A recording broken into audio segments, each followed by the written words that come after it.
خلف القرمة، خلف صقور الغربية، وطبعا صقور الغربية الذين يمثلون معوض الأنبار لهذا الموسم في موسم تاريخي.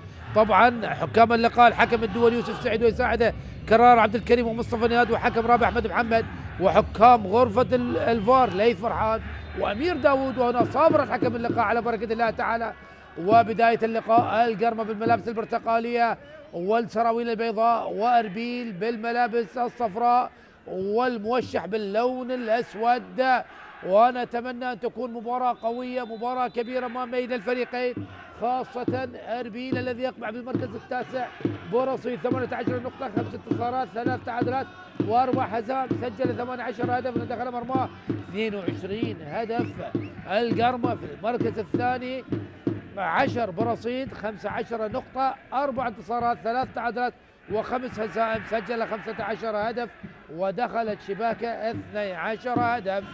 الفريقان يبحثان عن التعويض، أربيل يبحث عن تعويض الخسارة القاسمة أمام الشرطة هنا في العاصمة بغداد.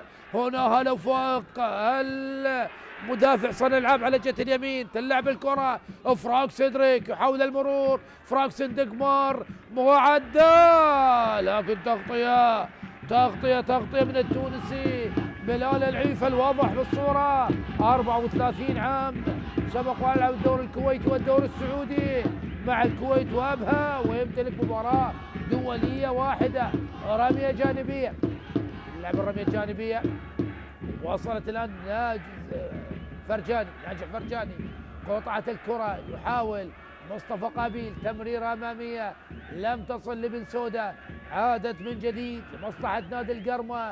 مثل ما ذكرت البداية وبداية هذا اللقاء والبحث عن هجمة هنا وهجمة هناك، هنا تمريرة أمامية لكن بعد الكرة من مونتيرو، عادت للشرك الكريم القائد والكابتن الذي يحاول الآن فريق أربيل الاستحواذ على الكرة وعدم الاستعجال ولعب الكرات القصيرة. وصلت لهلا وفاق مدافع اليمين فريق أربيل، أمامية جماهير أربيل حاضرة بقوة هنا في ملعب فرانسو حريري. سيفين منصور تمريرات قصيرة وصلت لهلا وفاق جهة يمينية خطيرة جدا بوجود هلا وفاق، وهنا محمد حميد الخبرة والتجربة الكبيرة. هذا هو سمير صديق الملقب بسمير بابو. ابعاد من بلال العيفة الى الخارج، رمية جانبية لمصلحة نادي القرمة، وهذا غازي فهد مدرب فريق القرمة. ونتائج غير جيدة لنادي القرمة. نتكلم عن نادي القرمة الذي لم يحقق الانتصار منذ الجولة السابعة عندما فاز على نوروز ب3 أهداف مقابل هدف واحد، ولغاية الآن لم يحقق الانتصار. نتكلم على الجولات الخمسة الماضية على مستوى دوري نجوم العراق، فريق القرمة لم يحقق الانتصار، تعادل في مباراتين وخسر ب3 مباريات وسجل هدف وحيد. يعني خلال 5 مباريات تسجل هدف واحد، هناك يعني علامة استفهام على الأداء الهجومي لفريق القرمة، بالرغم من وجود وامتلاكه للاعبين على مستوى هجومي جيد، على جون هوكلي، فراك سيدريك، أيضا محمد عدنان، إضافة إلى هنرسون دي كارمو. الكرة العالية سهلة هذه الكرات لمحمد حميد، حاول لعب الكرة العالية باتجاه يوسف بن سودا اللاعب التونسي، لكن تصل سهلة لمحمد حميد.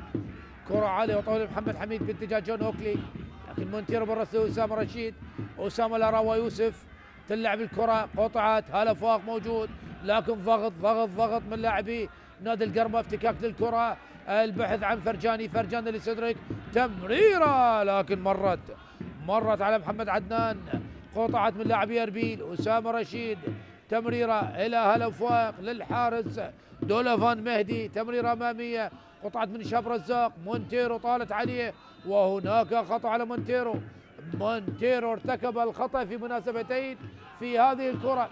الأولى عندما استقبل الكرة بصورة غير جيدة، ومن ثم الكرة طالت ووصلت لمحمد مصر، ومن ثم هناك اعثار محمد مصر من قبل البرازيلي مونتيرو. شاهد خطأ واضح تماما على مونتيرو، يعني من حسن حظ الحكم اكتفى بالعقوبة الفنية ولم يشر له البطاقة الصفراء والعقوبة الإدارية. خطأ أول لمصلحة نادي القرمة. القرمة في آخر مباراتين لم يسجل هدف، يعني إذا نريد نحسبها يعني على مستوى الدقائق، إذا أردنا حساب الدقائق التي نادي القرمة لغاية الآن لم يسجل أي هدف منذ الدقيقة 15 عندما سجل هدف جون أوكلي في مرمى نفط ميسان هناك في ملعب الرمادي.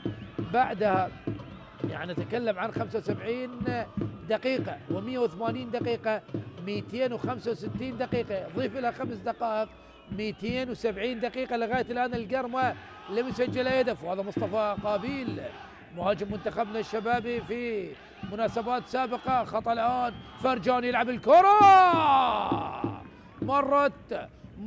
مرت لا، هناك بطاقة صفراء، بطاقة صفراء على هيلا مونتيرو، البطاقة الصفراء السادسة على هيلا مونتيرو بسبب التدخل. نعم كان تدخل من الخلف، وهنا فرجاني لعب الكرة لكن عالت العارضة. أول تهديد حقيقي لمرمى أربيل من قبل نادي القرمة بكرة ثابتة. فرجاني حاول مع الكرة التونسي صاحب ال 25 عام القادم من نادي أولمبيك باتشا التونسي. هذا هو شيركو كريم القائد والكابتن لنادي أربيل، جماهير أربيل تعشق هذا الاسم. شيركو كريم تلعب الكرة، أوكيلي يلعب الكرة وقطعت من لاعبي نادي أربيل، لا وجود الخطأ. دي كارمو كان يبحث عن خطأ لكن الحكم قريب. هنا المرور، لا وجود الخطأ في هذه اللقطة، الحكم قريب جدا من جميع اللقطات والأخطاء غير موجودة بالرغم من سقوط اللاعبين. هنا التمريرة شيركو، الله الله الله الله الله الله الله، هنا التصويبة والمتابعة، يا الله على هذه الهجمة، أي لمسات جميلة، لكن هناك رأي تسلل حسب إشارة الحكم المساعد الأول كرار عبد الكريم. نعم شيركو كان متسلل بهذه اللقطة، وبالتالي ضربة حرة غير مباشرة. لكن والله لا يكرم علينا مخرج اللقاء ويعطف علينا مخرج اللقاء، وإعادة للكرات الجميلة التي كانت ما بين لاعبين نادي أربيل شيركو ومصطفى قابيل. نعم لقطات جميلة كانت ما بين اللاعبين. كرة الآن لمصلحة نادي أربيل، مباراة منذ البداية فيها أداء هجومي، فيها هنا محاولة وهناك محاولة، هنا هلف واقع حول المرور من أمام فرجاني، لكن هناك خطأ على هلا وفوق الواضح بالصورة، وخطأ لمصلحة نادي القرمة، خطأ لمصلحة نادي القرمة، مصلحة ناجح فرجاني لاعب التونسي مدافع اليسار يعرف تماما مباراة ليست سهلة على فرجاني بوجود هذا اللاعب هلا وفاق. نعم لاعب سريع جدا، مفتاح لعب لنادي أربيل من جهة اليمين. نتكلم عن صناعته ل5 أهداف هلا وفاق، المدافع ويصنع 5 أهداف شيء جميل جدا. رمي جانبي الآن مصلحة نادي القرمة، ناجح فرجاني وبلال العيفة متواجدين، واحد نتكلم عن الجنسية التونسية، واحد مع أربيل والآخر مع القرمة. هذا هو فرجاني تلعب الكرة، يحاول هيلدرسون من جديد، عالية الكرة، هنا الرأسية والإبعاد، إبعاد غير جيد. فرانك سيدريك لم يسيطر على الكرة والكرة مرت وعدت. مصطفى قابيل بالانطلاقة الجميلة، الله على السرعة، سباق السرعة مصطفى قابيل مع محمود خضير. مصطفى دخل مجزاء، لعب الزاوية، يا الله أي مجهود بدني رائع من مصطفى قابيل. انطلق قبل منتصف الملعب، مر وعدى ودخل منطقة الجزاء وصنع لنفسه زاوية للتصويب، لكن عباس قاسم يتدخل باللحظة المناسبة أمام مصطفى قابيل الذي يمتلك قابلية بدنية عالية جدا بهذه المحاولة، أي انطلاقة. تأكدوا لي هل هذا اللاعب سبق وهل لعب في الساحة والميدان على مستوى السرعة. وهنا الكرة الخطيرة مرت وعدت من التونسي بلال العيفة. ومحمد حميد يتكلم مع عباس قاسم، الحارس يتكلم مع قائد الدفاع عباس قاسم، شهادة الرأسية. ومحمد حميد يعني أكيد يتكلم مع عباس قاسم كونه يمتلك الإمكانيات في الكرات الرأسية. تلعب الكرة العالية من محمد حميد، وصلت إلى من؟ إلى محمد مزهر. محمد مزهر صاحب 3 أهداف وأيضا 3 أسيست. تلعب الكرة من محمود خضير، كرة العرضية والإبعاد من روى يوسف المتراجع بالواجبات الدفاعية، روى يوسف. وأيضا أتكلم عن اللاعب الذي لعب يعني جميع المباريات كلاعب أساسي، المباراة 13 هو كلاعب أساسي، روى يوسف. وأيضا خالد كردغلي. كرة الآن لمصلحة نادي القرمة، هنا الركنية أبعدت وكرة، الله الله الله يا الله، كرة مرت وعدت من دي كارمو.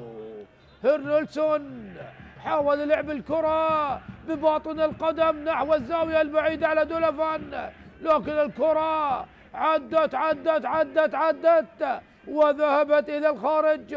ركلة مرمى، خطورة هنا وخطورة هناك، فرصة هنا وفرصة هناك. وجماهير القرمة بالرغم من قلتها لكن أيضا نسمع لها صيحات ومؤازرة لصقور الغربية. هنا يحاول المرور سيفين منصور، لكن فرجاني موجود ولعب الكرة واصطدت بسفين منصور وذهبت إلى الخارج.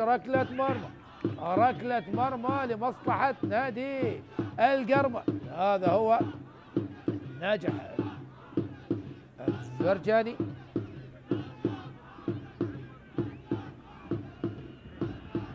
ركلة مرمى الآن محمد حميد،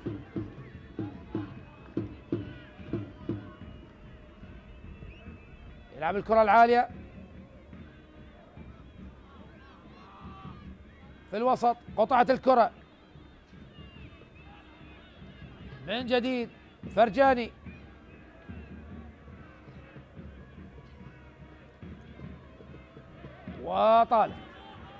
طالت على يوسف بن سودة طبعا التونسي الآخر. لاعبين تونسيين مع نادي أربيل ولاعب تونسي ثالث مع نادي القرمة. تلعب الكرة الآن، أيضا قطعت من جديد، يحاول مصطفى قابيل. جيفرسون سيلفا لقب باهية، لعب الكرة لكن مصطفى قابيل يضغط واصطدت به والى الخارج. رمية جانبية، فرجاني لاعب نادي الأولمبيك الباجي، رمية جانبية لمصلحة نادي القرمة. تلعب الكرة فرانك سيدريك يلعبها هناك في جهة اليمين، محمود خضير المنطلق. محمود خضير يحاول فريق القرمة تمريرة إلى محمد مصر، من جديد محمود خضير إلى دي كارمو، تمريرات جميلة لنادي القرمة لكن قطعت الكرة، عادت لأسامة رشيد ومصطفى قابيل، لكن عباس قاسم برأسية والإبعاد يحاول. قطعت الكرة في المنتصف، شاب رزاق تمريرة لكن طالت على جون. إبعاد الكرة من هلا وفاق، تمريرة جميلة من سودة، يحاول الآن سيفين منصور باتجاه مصطفى قابيل. عباس قاسم بالكاد لمس الكرة، عادت إلى دي كارمو الكرة العالية، مونتيرو يضغط أوكلي مع مونتيرو، فارق القوة لأوكلي، يحاول أوكلي تمريرة جميلة. محمد مزهر، التفاهم غاب في هذه اللقطة، عادت لمصلحة نادي أربيل. سفين منصور وهناك لاعب ساقط على أرضية الملعب. بالسلامة لروى يوسف، يمتلك أسيست واحد هو وخالد كردغلي فقط الذين شاركوا بجميع مباريات نادي أربيل بشكل أساسي، نعم كلاعب أساسي. شاهدنا اللقطة التي تعرض فيها الإصابة للاعب روى يوسف. تلعب الكرة الطويلة محمود خضير قريب على الكرة، يترك الكرة إلى الخارج، رمية جانبية، رمية جانبية لمصلحة نادي القرمة. محمود خضير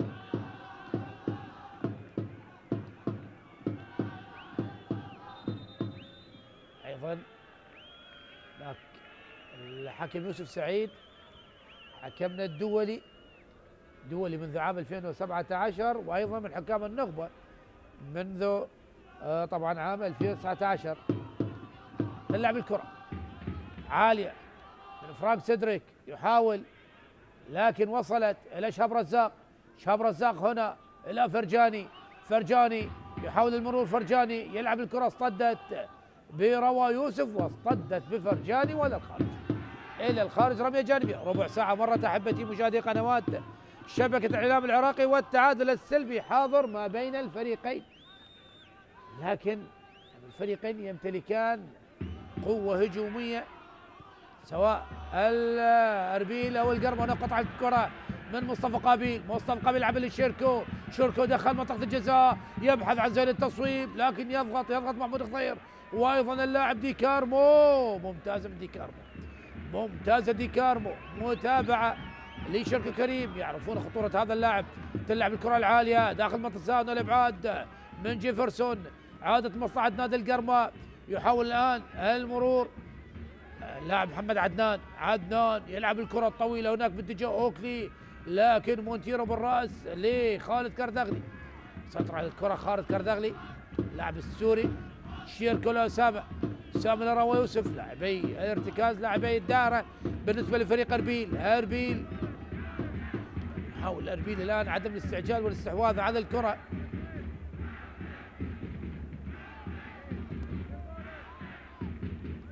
العيفة لأسامة لروى يوسف، هذا ضغط عالي من شهاب رزاق، فرحان نجل لاعب منتخبنا الوطني السابق، رزاق فرحان لاعب متميز، كان مهاجم الملقب بتشوقي. هنا الآن الكرة الخطيرة من سيفين لكن لم تصل لمصطفى قابيل، يحاول فرانك سيدريك لكن ابعاد من بلال العيفة، والابعاد الكرة الى رمية جانبية لمصلحة نادي القرمة. هذا هو فرانك سيدريك، سبق واللعبة مع زاخر. فرجاني يلعب الكرة، ناجح عدنان الى فرجاني، تمريرات وصلت الى جيفرسون الحارس محمد حميد، تغيير اللعب من محمد حميد هناك باتجاه محمود خضير، حاول ضغط يوسف بن سوده، وايضا ضغط عالي من لاعبي نادي اربيل، ومحمد حميد لعب الكره الاماميه، قطعت عادت مصلحه نادي اربيل، وصلت الى بن سوده التونسي يوسف بن سوده، قريب عليه كارداغلي تمريره لشيركو لكن ابعاد الكره في مره اولى وثانيه، وتصل الان الى محمد عدنان قريب عليه اوكلي انطلق قريب عليه، والتمريره من محمد عدنان،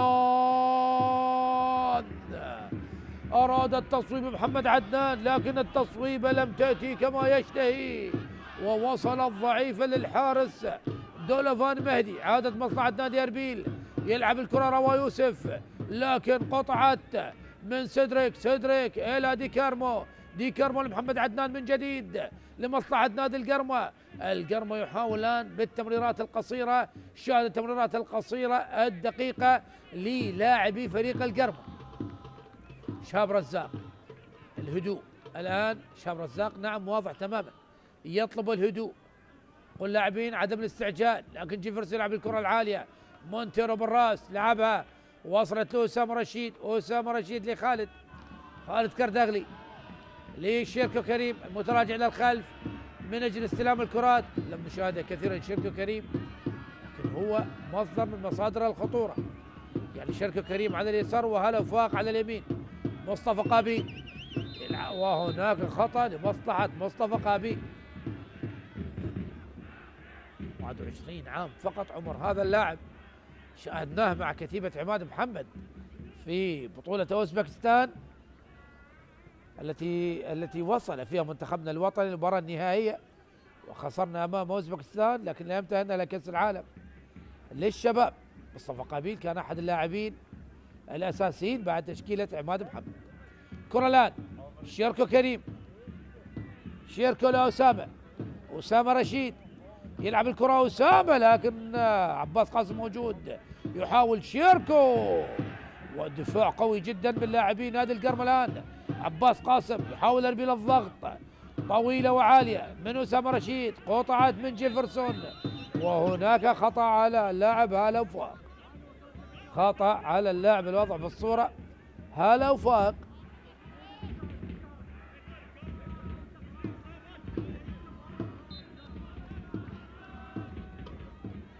سيفين منصور، محمد حميد هو من يلعب الخطأ، يطلب من اللاعبين التقدم من الأمام من أجل لعب الكرة الطويلة.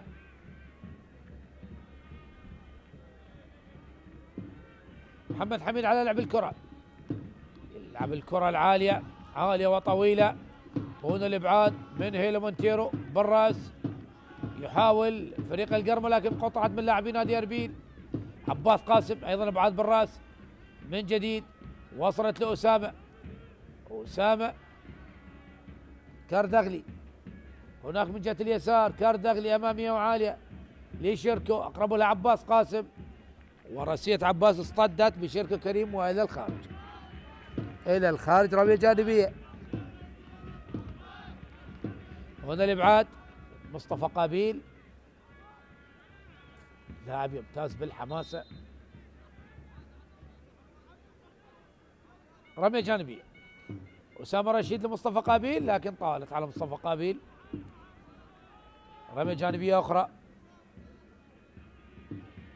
تلعب رمية جانبية، أيضا قطعت كرات مقطوعة ما بين الفريقين.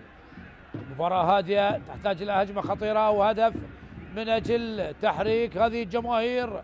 كرة الآن شيركو كريم، تصويبة من شيركو، لكن بعيدة، بعيدة التصويبة إلى الخارج، ركلة مرمى. نقاش آخر ما بين عباس قاسم ومحمد حميد. حاول شيركو كريم، نعم هو الذي صوب شيركو وليس مصطفى قابيل، حاول شيركو الكابتن والقائد، لكن تصويبته بعيدة، بعيدة إلى الخارج، ركلة مرمى، ركلة مرمى.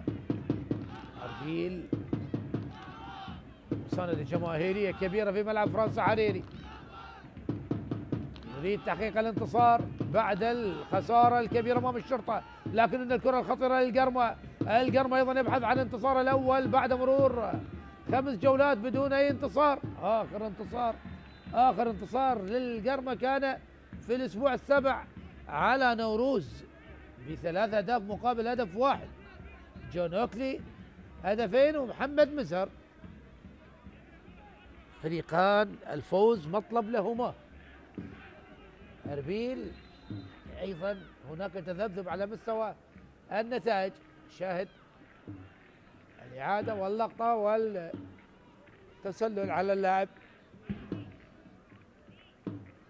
أربيل تذبذب بين النتائج، طبعا خسارة من الشرطة والخروج من بطولة كأس العراق أمام نادي الموصل هناك في ملعب عقرة بفارق ركلات الجزاء الترجيحية بعد التعادل السلبي في دور 20 من كأس العراق، وخسارة من الشرطة، فلا يريد تذبذب آخر وخسارة أخرى. ونفس الحال للقرمة الذي أيضا نتائج غير جيدة. هنا محمد عدنان يحاول، لكن هلا وفاق موجود، وقطع للكرة، قطع الكرة من هلا وفاق. لكن نادي القرمة الإيجابية في بطولة كأس العراق كانت موجودة، فوز على مصاف الجنوب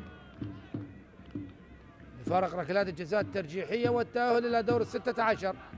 شاب رزاق تمريرة لمحمد مزهر، محمد مزهر داخل منطقة الجزاء إلى شاب رزاق من جديد، يلعب الكرة العالية، سهلة للحارس دولوفان مهدي، سهلة للحارس دولوفان مهدي الذي يلعب الكرة العالية وطويلة باتجاه عباس قاسم وبن سودة، لكن جيفرسون إلى فرجاني، فرجاني يحاول محمد عدنان، شاب رزاق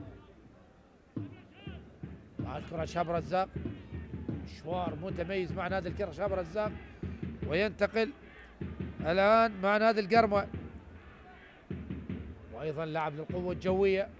كرة الآن محمود خضير عالية، فرانك سيدريك بالراس منها الأوفاق، تصل لمحمد عدنان لفرجاني، فرجاني أيضا كرة عالية، والإبعاد من دفاعات نادي أربيل، وعادت من جديد للقرمة. يحاول الآن دي كارمو يبحث عن زاوية التصويب، يمرر محمد مزر إلى دي كارمو من جديد، دي كارمو محمد مزر، مر محمد يبحث عن زاوية التصويب، تمريرة تصويبة وتصل سهلة للحارس،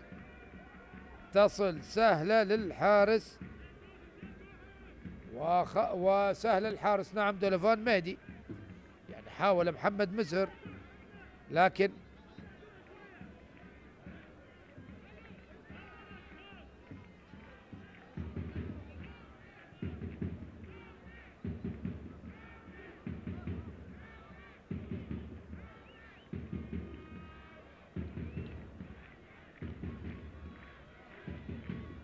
كرة الآن يحاول نادي أربيل، والكرة لمن؟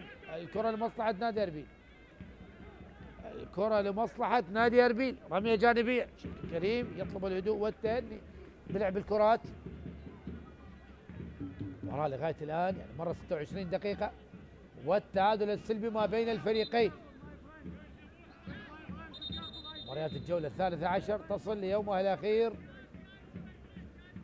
أكيد يعني بعد ما حدث حكمنا الرائع حسين فلاح.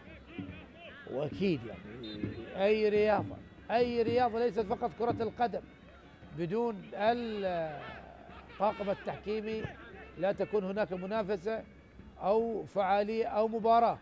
وهنا الكرة الخطيرة لمصلحة نادي القرمة، يحاول مرت كرة خطيرة من فرانك سيدريك اللاعب الكاميروني، كرة خطيرة. هل كان هناك تسلل؟ لا وجود للتسلل. فرانك سيدريك بموقف سليم، لكن الكرة علت العارضة، كاد الكاميروني أن يخطف هدف المباراة الأول. نعم، خروج غير موفق من دوليفان مهدي، لكن الكاميروني لعب الكرة من فوق العارضة، وركلة مرمى ذابت لمصلحة نادي أربيل. رمية جانبية الآن، ناجح فرجاني على لعب الرمية الجانبية. القرمة وصل إلى أكثر من مرة لمرمى أربيل بحثا عن هدف التقدم. أربيل أيضا، لكن النتيجة سلبية، النتيجة بدون أهداف. الهدف يطبخ على نار هادئة سواء من أربيل أو من القرمة. نعم، مباراة جيدة بالرغم من النتيجة السلبية، لكن لا، هناك فرص، هناك محاولات، هناك هجمات، تلعب الكرة، قطعت من جديد، رمي جانبية نادي القرمة، تلعب سريعا، فرجاني إلى دي كارمو مع الكرة يلعبها لجيفرسون لدي كارمو من جديد، تخلص من مصطفى قابيل بصورة جميلة، لعب هناك لمحمود خضير لأوكلي لمحمد مزر، تمريرات قصيرة، ويحاول محمود خضير الانطلاق من جهة اليمين. أوكلي 1-2 جميلة يا الله على التمريرات، لكن سيدريك لم يفهم اللعبة، كان بعيدا عن هذه التمريرات القصيرة، وفي الأخير وصلت سهلة للحارس دوليفان مهدي. بالسلامة لهندسون دي كارمو الذي يتعرض إلى إصابة، سقوط آخر. أول مواجهة ما بين الفريقين هي اليوم مواجهة تاريخية، من يكون صاحب الهدف التاريخي. نعم، أي لاعب يسجل الهدف الآن يكون هو طبعا أول لاعب يسجل في مباريات أربيل والقرمة أو القرمة وأربيل، وبالتالي هي تعتبر يعني مباراة الأولى تاريخيا ما بين الفريقين ضمن مباريات دوري نجوم العراق للمحترفين موسم 24-25. نصل إلى الجولة 13. شاهدنا نفط تغلب على الميناء، كربلاء خسرت أمام دوك 1-2 بانتظار طبعا القرار بشأن الأحداث التي رافقت هذه المباراة. الكرخ والقاسم تعادل سلبيا. نفط ميسان 3 الحدود 1. نفط البصرة يفوز على نوروز بهدفين مقابل لا شيء. وديالا وخسارة برباعية أمام زاخو. والكهرباء 0-1 لمصلحة الزوراء. وتستكمل مباراة اليوم بلقاء أربيل والقرمة والنجف والشرطة اللتان تلعبان بنفس التوقيت. ومباراة الختام ديربي بغدادي ما بين القوة الجوية والطلب. كرة الآن مصلحة نادي أربيل، نصف ساعة من اللعب والتعادل السلبي حاضر ما بين الفريقين، ما بين الهوليري وما بين القرماوي. وجماهير القرمة أطلقت هاشتاج منذ بداية الموسم يلا قرمة، الدعم وتشجيع. نعم، لا يهتمون للنتائج، لا يهتمون للمراكز، يهتمون فقط بتشجيع ودعم فريقهم. جماهير القرمة بصراحة يعني نرفع القبعة لها من خلال مشاهدتنا لهم في مواقع التواصل الاجتماعي، والحث الجماهير على تشجيع الفريق فقط. الفريق في أول موسم له، وبالتالي يجب أن نكون خلف الفريق ولا نطلب منهم أكثر ما هو مطلوب. والمطلوب هو البقاء ضمن طبعا فرق دوري نجوم العراق للمحترفين. الفريق في مركز جيد لغاية الآن. كرة الآن قطعت، يحاول حادث من جديد مصلحة نادي أربيل. روى يوسف إلى هيلو مونتيرو، تقدم هيلو ليصوب، هيلو يلعبها هناك لجهة اليسار لشيركو. شيركو كريم يحاول المرور، شيركو مر انطلق بالمهارة، لعبها لمصطفى قابيل صوب، اصطدت وما زالت الخطورة داخل منطقة الجزاء. هلو فوق ماذا تفعل؟ يا الله يا هلو، يا الله يا فوق، كاد أن يتفوق على نفسه بهذه اللقطة. لعب كرة خلفية لكن ذهبت وعدت وإلى الخارج، إلى الخارج، ركلة مرمى. شاهد الأفاق حاول بهذه الكرة أن يخادع دفاعات فريق القرمة والحارس محمد حميد، لكن كرته ذهبت إلى الخارج. ركلة مرمى لمصلحة نادي القرمة. قرمة هذه المدينة الجميلة، المدينة الصناعية، تلعب الكرة، قطعت لمصلحة نادي القرمة. هناك محمد مسهر يمرر الكرة وخطأ على مصطفى قابيل المهاجم المشاكس، دائما ما يضغط على اللاعبين. خطأ مصلحة محمود خضير.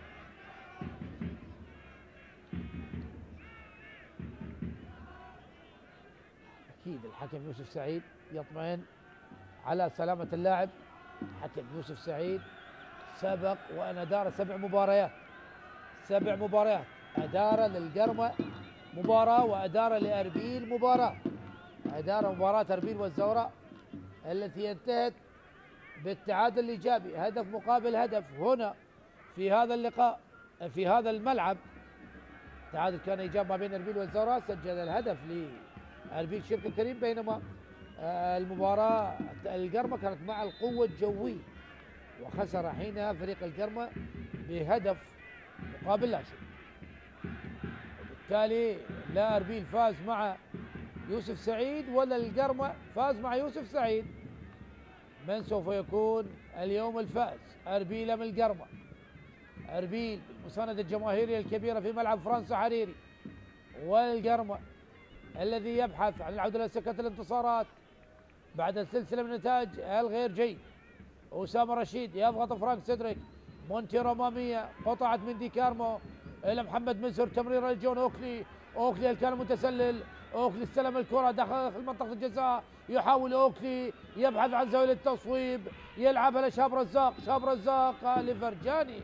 نعم أوكلي كان متسلل، لكن الحكم المساعد الثاني أخذ وقته قبل رفع الراية. مصطفى نهاد شاهدنا اللقطة، نعم كان متسلل جون أوكلي بهذه اللقطة، وبالتالي ضربة حرة غير مباشرة لمصلحة نادي أربيل. تلعب الكرة هيلا مونتيرو، يمتلك هدفين مونتيرو. روى يوسف كردغلي إلى روى يوسف، الثنائي اللذان شاركا ب13 مباراة كلاعبين أساسيين. تلعب الكرة من بن سودة. هناك تغيير اللعب باتجاه مصطفى قابيل.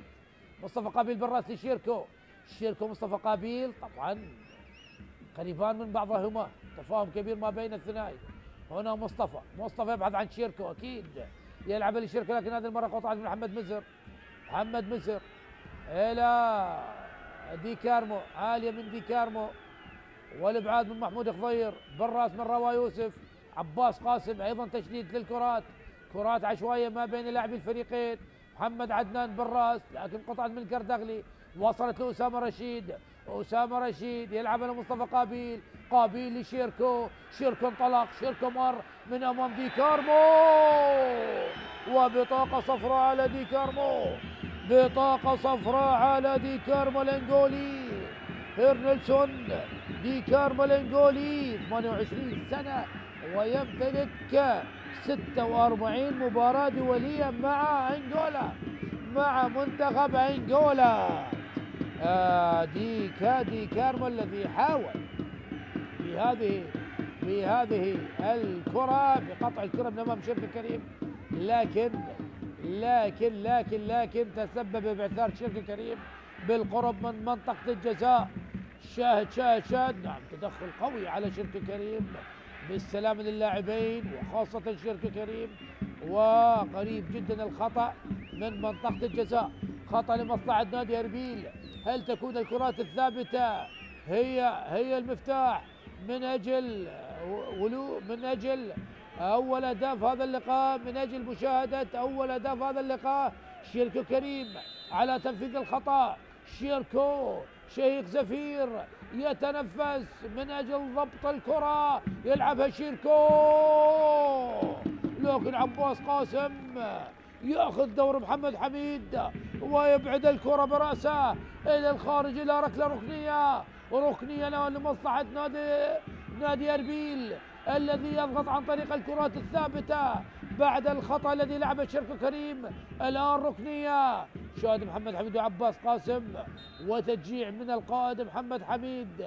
الكرة الآن ركنية، من على الركنية أكيد هو شركة كريم، أو ليس شركة إنما هلا فاق، هلا على لعب الركلة الركنية، وبالقرب من كارداغلي يلعب هلا فوق عالية، ومحمد حميد ممتاز محمد حميد من امام المدافع المتقدم من الامام بهذه اللقطة بلال العيفة التونسي. شاهد هنا الإعادة الركنية، ومحمد حميد من امام بلال العيفة. نعم، هكذا كرات محمد حميد متميز بهكذا كرات. خطأ لمصلحة نادي القرمة، لمصلحة محمد حميد. مشوار طويل مع منتخباتنا الوطنية وانديتنا في الدوري.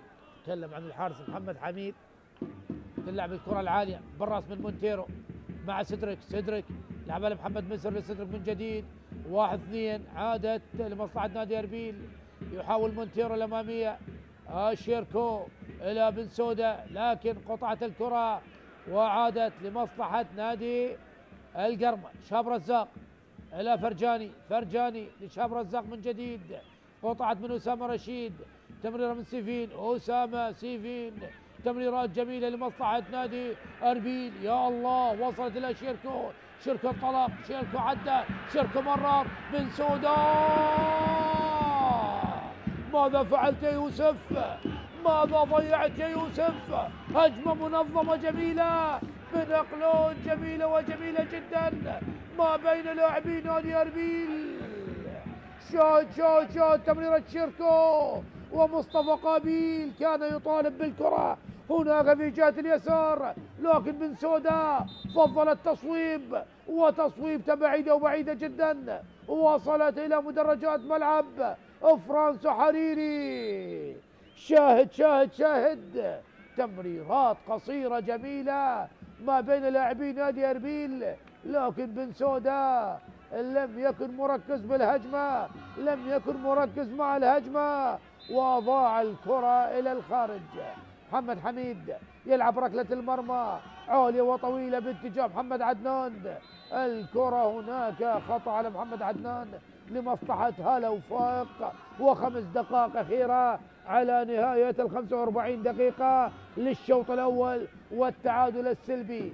بالرغم من النتيجة السلبية لكن الأداء جيد ما بين الفريقين، شاهدنا الهجمات، شاهدنا الفرص، شاهدنا أداء فني جيد ما بين الفريقين. وهنا الكرة المشتركة ما بين محمد عدنان وهلا وفاء، كرة عالية ولا الخارج، الرمية الجانبية لمصلحة نادي القرمة. القرمة الذي وصل إلى المباراة النهائية لدوري الدرجة الممتازة في الموسم الماضي وخسر مع ديالا، وفي هذا الموسم موسمه الأول التاريخي في دوري نجوم العراق قدم أداء جيد خاصة في بداية الموسم، لكن بعدها الأداء تراجع وانخفض المستوى. أكيد صعب جدا الفريق أن يبقى بنفس المستوى، مستوى يكون في بعض الأحيان على مستوى الأفراد، على مستوى الأدوات يكون تذبذب، وبالتالي يؤثر على المستوى العام للفريق. المطالبة ببطاقة صفراء على شيركو، الكرة المشتركة ما بين دي كارمو وشيركو كريم.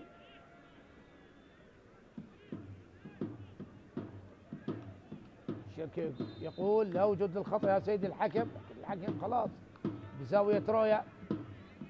شاهد الكرة العالية من محمد حميد داخل منطقة الجزاء، لكن دولوفان مهدي يعني تكلم عن قلبي دفاع نادي اربيل، هيلو مونتيرو وبلال العيفة التونسي والبرازيلي. هذا الثنائي يعني تصل اعمارهم الى 34 عام، يعني اعمار كبيرة، وايضا يعانون مسألة البطء، وبالتالي تشاهد فريق اربيل على المستوى الدفاعي في المركز 18، اما على المستوى الهجومي نادي اربيل في المركز الثالث. اكيد دفاعات اربيل غير جيده بالمره، دفاعات عانت كثيرا. هنا الكره الان لمصلحه شركه مصطفى قابيل مع الكره الى كارداغلي الكره العاليه يحاول راسيه هلا وفوق، ولقطه وهجمه جديده جميله من لاعبي نادي اربيل، ونشاهد كثافه عدديه من لاعبي نادي اربيل داخل منطقه جزاء القرمه. شاهد يعني كم لاعب 6 لاعبين من نادي اربيل داخل منطقه جزاء نادي القرمه بهجمه منظمه. يعني شيء جميل عندما تشاهد هذا العدد وهذا الكم من اللاعبين داخل منطقه جزاء الفريق المنافس. يعني الكثافه العدديه اكيد هي تجلب لك الاهداف، تجلب لك الفرص والمحاولات الخطيره على المرمى. فرانك سندريك يحاول محمد مسهر، وهناك خطأ على محمد مسهر، لمس الكرة باليد، خطأ على نادي القرمة.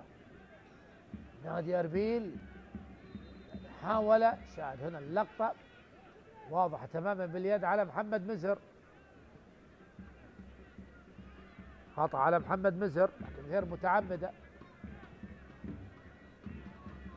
العيفة إلى اللاعب أسامة إلى سفين منصور، أسامة من جديد. حاول فريق اربيل بالكرات القصيرة العيفة، لكن هذه المرة طويلة من العيفة باتجاه هلا وفاق بالراس، لكن لفرجاني محمد عدنان، يحاول محمد عدنان يضغط عليه هلا وفاق، يضغط هلا على محمد عدنان إلى جيفرسون، قصيرة من جيفرسون وشاب رزاق يلعب الكرة العالية ركلة مرمى لمصلحة نادي القرمة. جيفرسون الكرة المشتركة كانت، شاهد مع بن سودة، بل لمس الكرة، نعم لمس الكرة بن سودة، لمس الكرة يوسف بن سودة التونسي وإلى الخارج. ركلة مرمى لمصلحة نادي القرمة.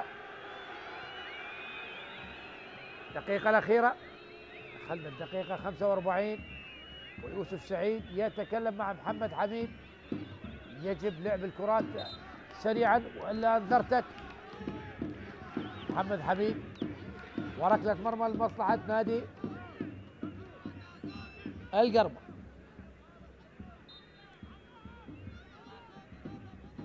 راك تدرك الوضع على الصورة، الكاميروني لديه هدف وأيضا صنع هدف.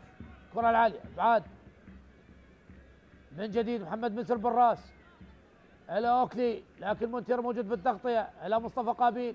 قدم شوط متميز مصطفى قابيل، هو وشريك كريم ثنائي متفاهم منسجم جدا.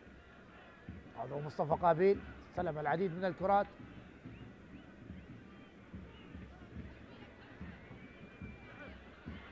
هنا الإعادة، والكرة الآن ماذا هناك؟ هل كانت كرة خطيرة؟ وابعدها محمد حميد أم ماذا؟ وهل هناك كرة خطيرة بعدها محمد حميد؟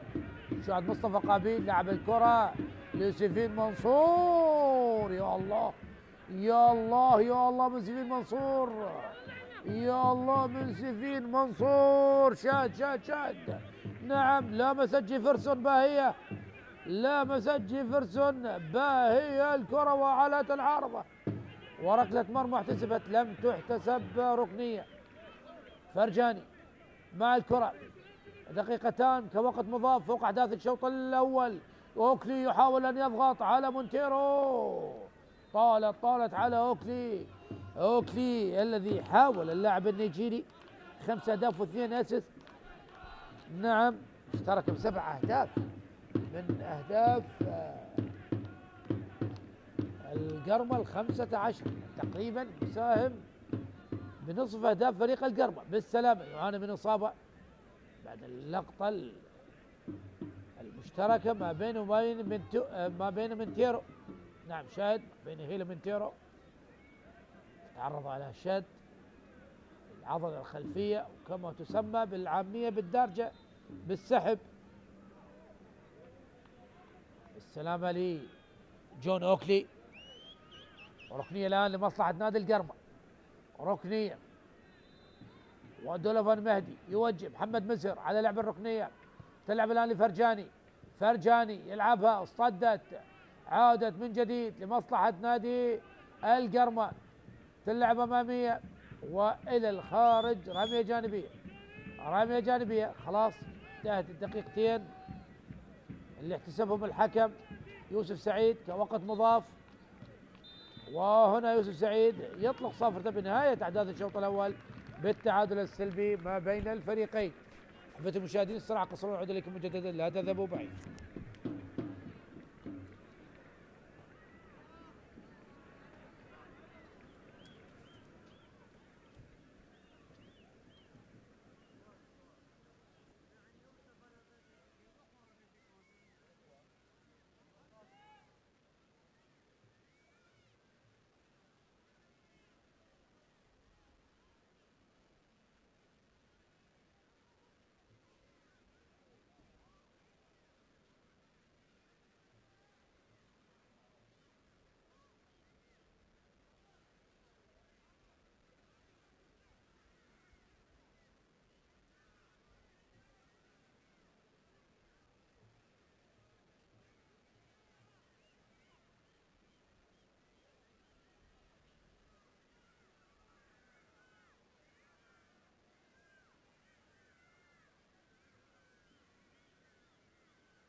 يحاول الآن الكرة الخطيرة،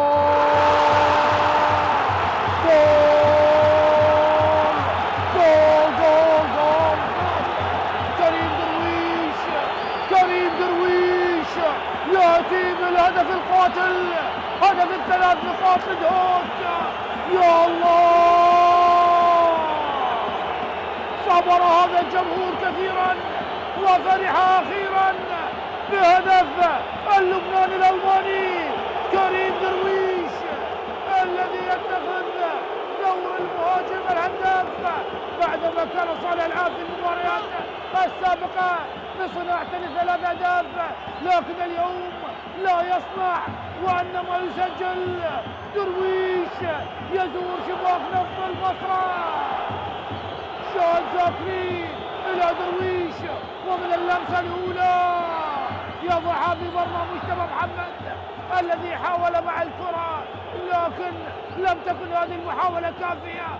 وفرحة هستيرية وفرحة كبيرة لجماهير هوك وشاهد زاكري كيف ينظر إلى الجمهور يقول لهم أنا هنا، أنا أحل هذه العقدة، أنا أحل هذه الصعوبات.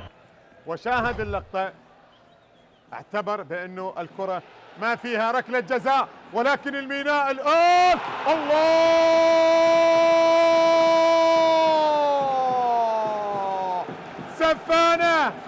سفانة البصرة، الميناء الموج الأزرق، الموج الأزرق، السفانة. الله الله الله يا ولد يا مسلم موسى، يا مسلم موسى، الله على جمال الهدف، الله على جمال الكرة. قايل لكم الميناء قرب على التسجيل، وبالتالي شوف الكرة عالية عالية عالية، الإبعاد الخاطئ من ألكسندر يوري ومسلم. هوبا يا ولد يا ولد يا ولد يا ولد يا ولد على هذا الهدف الجميل، على هذا الهدف الرائع. وبالتالي شوفوا الإعادة. أسو داخل منطقة الجزاء، خطيرة خطيرة خطيرة خطيرة، جول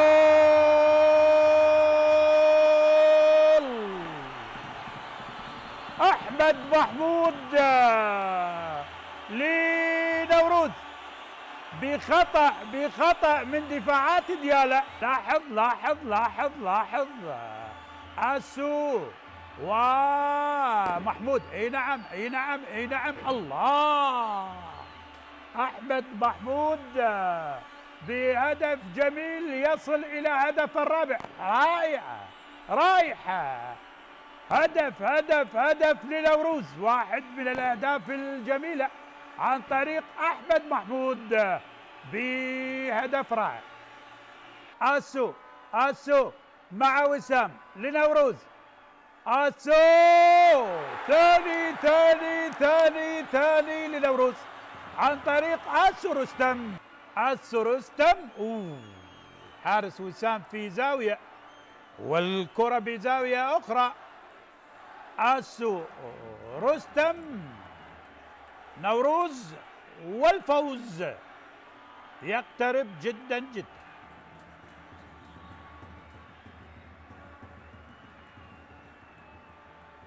ثاني لنوروز، انطلاقة الآن وجول. هدف عن طريق أحمد تركي اللاعب البديل. أحمد تركي أعتقد لاعب مثل نادي القاسم. هدف لديالة لكن الصحوة متأخرة. 2-1 الآن. أحمد تركي اللاعب البديل في شباك نادي نوروز. إلى شروان من جديد، إلى حيدر أحمد، التمريرات القصيرة وصلت إلى حيدر أحمد، يلعب الكرة العالية، كرة الخطيرة، جول جول جول جول جول. هدف أول لمصلحة نادي الحدود عن طريق أثير صالح يسجل الهدف الأول في الدقيقة 16 من أحداث هذا اللقاء. يفتتح هذا اللقاء نادي الحدود بهدف عن طريق هذا اللاعب أثير صالح الذي سجل في المباراة الأخيرة على القوة الجوية، وأيضا سبق وأن سجل على الميناء في مباراة الجولة الأولى. أثير صالح الذي يسجل ثالث أهدافه بعد كرة جميلة بالمقاس، وأثير صالح من خلف اللاعب مجتبى محسن، وأثير صالح يضع الكرة ويعلن عن تقدم فريق الحدود بالهدف الأول في الدقيقة. كأن هناك أيدي خفية طبعا أبعدت هذه الكرة، الكل توقعنا في المرمى. هنا الحارس الحسين عبد الواحد والكرة خطيرة، جول جول جول جول جول. كثر الدق يفك اللحيم وكثر الضغط يسجل الأهداف. ضغط القاسم أولى وثانية وثالثة ورابعة، وفي الأخير سجل الهدف التعادل، هدف التعديل لفريق القاسم. نعم، ضغط رهيب، هجمات عديدة من اليمين من اليسار، وتصويبات، وكرة في العارضة، وكرة بجانب القائم، وفي الأخير سيف رشيد يجد الباسورد ويجد الرمز السري لمرمى الحدود، لمرمى صقر عجيل، ليسجل هدف التعادل. سيف رشيد برأسية، حاول صقر عجيل، لكن هذه المرة القائم. عندك تشاهد يعني مباراة يعني ما بين الكبار. ماذا تفعل بكر عطوان؟ سيف رشيد يلعب الكرة، حارث حاتم، كرة الخطيرة، يا الله، جول جول جول جول جول. هدف ثاني عن طريق الحارث حاتم، ومن غيره الهداف الذي حاول بالعديد من الكرات وفي الأخير يسجل هدف بعد خطأ دفاعي من لاعبي فريق الحدود. والحارث حاتم يسجل الهدف الثاني، وأسود سورة تقلب الطاولة على الحدود في دقيقتين، خلال دقيقتين قلب الطاولة. باقر عطوان وخطأ وتمريرة سيف للحارث، والحارث يا الله يا الله كيف تخلص من علي حسن وصقر عجيل بلقطة واحدة، بلمسة واحدة، همسها للكرة. نعم كأنه مع موعد غرامي مع هذه الكرة في هذه اللقطة، أي لقطة عمل كل شيء. 3 دقائق كوقت مضاف فوق أحداث الشوط الأول. سير عبد الواحد تمرير لسيف رشيد، والكرة الخطيرة، جول. هدف ثالث عن طريق سيف رشيد، يعاود الكرة سيف رشيد ويسجل الثنائية، وثالث في مرمى القاسم في مرمى الحدود. أي ريمونتادا، أي قلب الطاولة على مينا وارفاق مينا على الحدود. أي عودة، أي كومباك لنادي القاسم بعد التقدم بعد التأخر، عاد وعدل والآن يتقدم. الله الله الله الله يا سيف رشيد، لكن هناك شك في هذه الزاوية، هل كان متسلل؟ لكن يا الله شاهد بسن الحذاء جلكم الله أحبة المشاهدين. نعم هدف ثالث. تلعب الركلة الركنية عالية، وعلي خالد يحاول، وهنا تصويبة، جول. الهدف الثاني عن طريق اللاعب البديل البرازيلي ابن السامبا باولو فيكتور، البرازيلي البديل يقلص النتيجة بعد عديد الركنيات الذي تحصل عليها فريق الحدود. ينجح باولو فيكتور باستغلال الخطأ الذي ارتكبه الحارس علي خالد بعدم ابعاد الكرة بالصورة الصحيحة، والمتابعة كانت من البرازيلي. سيان عبد الواحد على لعب ركلة الجزاء. سيان عبد الواحد يتقدم، حسين، جول. هدف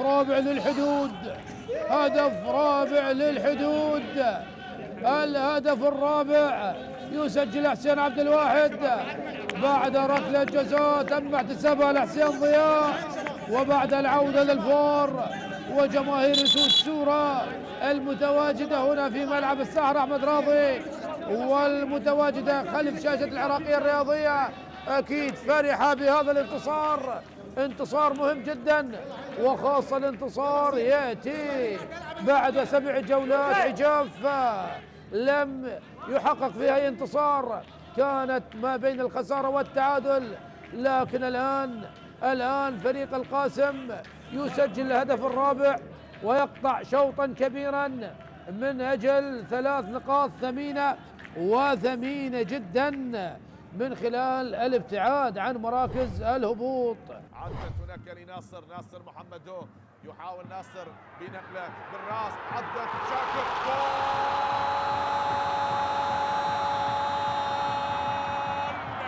من الاسود، ابيض ابيض ابيض، لا هذا محمود الابيض وليس الاسود، محمود الاسود يسجل الهدف الاول لنادي زاغو باقدام محمود الاسود باول اهداف المباراه براسيه غوستافو، واكمل عليها اللاعب محمود الاسود وسجل الهدف الاول في المباراه، اول اهداف اللقاء لابناء الخابور بهدف اول من اللاعب محمود الاسود، واول اهداف المباراه الرائعه والجميله لحساب الجوله 12. وغوستافو عدى، غوستافو جول،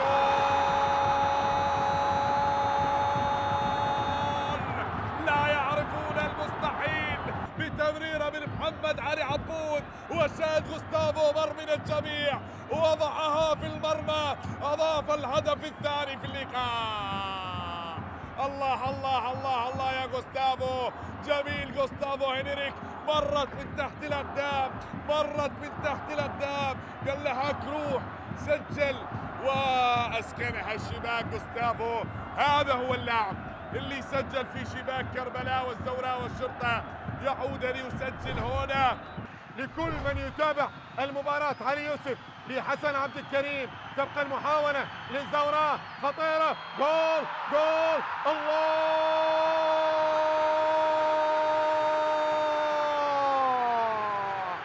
سرب النهار ستار،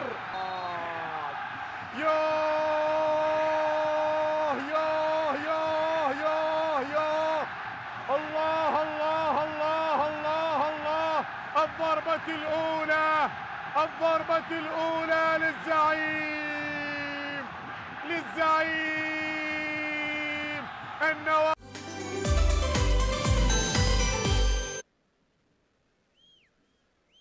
أعزائي مشاهدي قنوات شبكة الإعلام العراقي، نحييكم مجددا وأحداث الشوط الثاني ما بين ناديي أربيل والقرمة بعدما تركنا الشوط الأول سلبيا النتيجة ما بين الفريقين. نتمنى يكون الشوط الثاني أفضل حالا من الشوط الأول، وعلى الأقل أن نشاهد فيه أهداف، يعني سواء كان لأربيل أو للقرمة لا يهمنا، المهم أن نشاهد أهداف.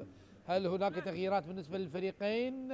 هل هناك طبعا تغيير على مستوى اللاعبين، على مستوى التكتيك، على مستوى التشكيل؟ وبالتالي كل هذا سوف نعرفه خلال أحداث الشوط الثاني الذي سوف ينطلق بعد قليل بصبر هذا الحكم يوسف سعيد حكمنا الدولي، ويساعده كرار عبد الكريم ومصطفى نياد، وحكم رابع أحمد محمد، وحكام غرفة الفار ليث فرحان وأمير داود. على ما يبدو هناك تبديل، هذا دولوفان مهدي حارس مرمى النادي أربيل. نعم هناك تبديل بالنسبة لنادي القرمة، محمود خليل، محمود خليل بديلا لمن؟ لجون أوكولي، جون أوكلي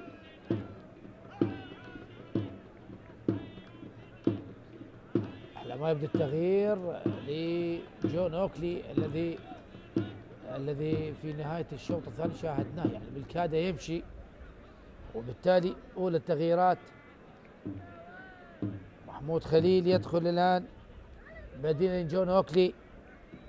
محمود خليل يشارك في المباراة رقم 12 طبعا 3 مباريات كلاعب اساسي، وهذه المباراة الثامنة يدخل كلاعب بديل، يمتلك هدفين.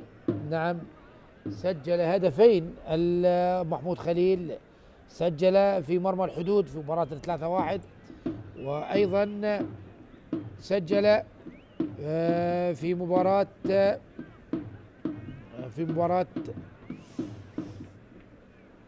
الحدود 3-1، وكذلك في مباراة نفط البصرة التي انتهت 5-0 لمصلحة نادي القرمة، في مباراة القاسم. نعم، في مباراة القاسم بالهدف الوحيد الذي سجله. نعم، أذكر في حينها سجل في ال10 دقائق الأخيرة في الدقيقة 81 في مرمى القاسم. وبالتالي الآن محمود خليل يدخل الآن بديل جون أوكلي، وبالتالي تصبح تشكيلة نادي القرمة: محمد حميد في حراسة المرمى، محمود خضير، عباس قاسم، جيفرسون سيلفا، ناجح فرجاني، محمد مزر، شهاب رزاق، دي كارمو، فرانك سيدريك، محمد عدنان، والبديل محمود خليل. تشكيلة المدرب غازي فهد، بينما تشكيلة المدرب سمير بابو مدرب نادي أربيل. في حراسة المرمى دولوفان مهدي، هالا فواق، هيلو منتورو، بلال العيفة، خالد كردغلي، وروى يوسف أسامة رشيد، سفين منصور، يوسف بن سعود، شركي كريم، ومصطفى قابيل. تشكيلة الفريقين بانتظار صافرة حكم اللقاء من أجل بداية الشوط الثاني من لقاء أربيل والقرمة ضمن مباراة الجولة 13 تصل اليوم الأخير. طبعا المباراة القادمة بالنسبة لنادي القرمة سوف تكون مع النجف هناك في الأنبار في ملعب الرمادي، بينما أربيل سوف يذهب إلى بغداد من أجل مواجهة الطلبة. أكيد يعني مباراتين صعبتين، والآن يعني جميع المباريات صعبة. وهنا انطلاقة الشوط الثاني والبداية لمصلحة نادي القرمة، يحاول لكن قطعت الكرة من تيرومار، هيلو يحاول لكن لا وجود للخطأ، الحكم قريب. كاردغلي إلى شركو كريم، قطعت، عادت، كرات عشوائية ما بين الفريقين، في الأخير وصلت لأسامة رشيد، أسامة أمامي لمصطفى قابيل، يا الله على مصطفى، حاول المرور لكن قطع الكرة من محمود خضير. هذا هو محمود خضير من أمام مصطفى قابيل، تلعب الكرة أسامة رشيد لكاردغلي، أسامة من جديد، تمريرة لشيركو، واصلت الآن للعيفة، مونتيرو إلى خالد كاردغلي، كاردغلي مع الكرة من جهة اليسار يلعبها، والتمريرة لم تصل التمريرة من سيف المنصور، عادت لمصلحة نادي القرمة. القرمة فرجاني، تمريرة أمامية طويلة باتجاه محمد عدنان، تغطية موجودة من بلال العيفة المدافع التونسي.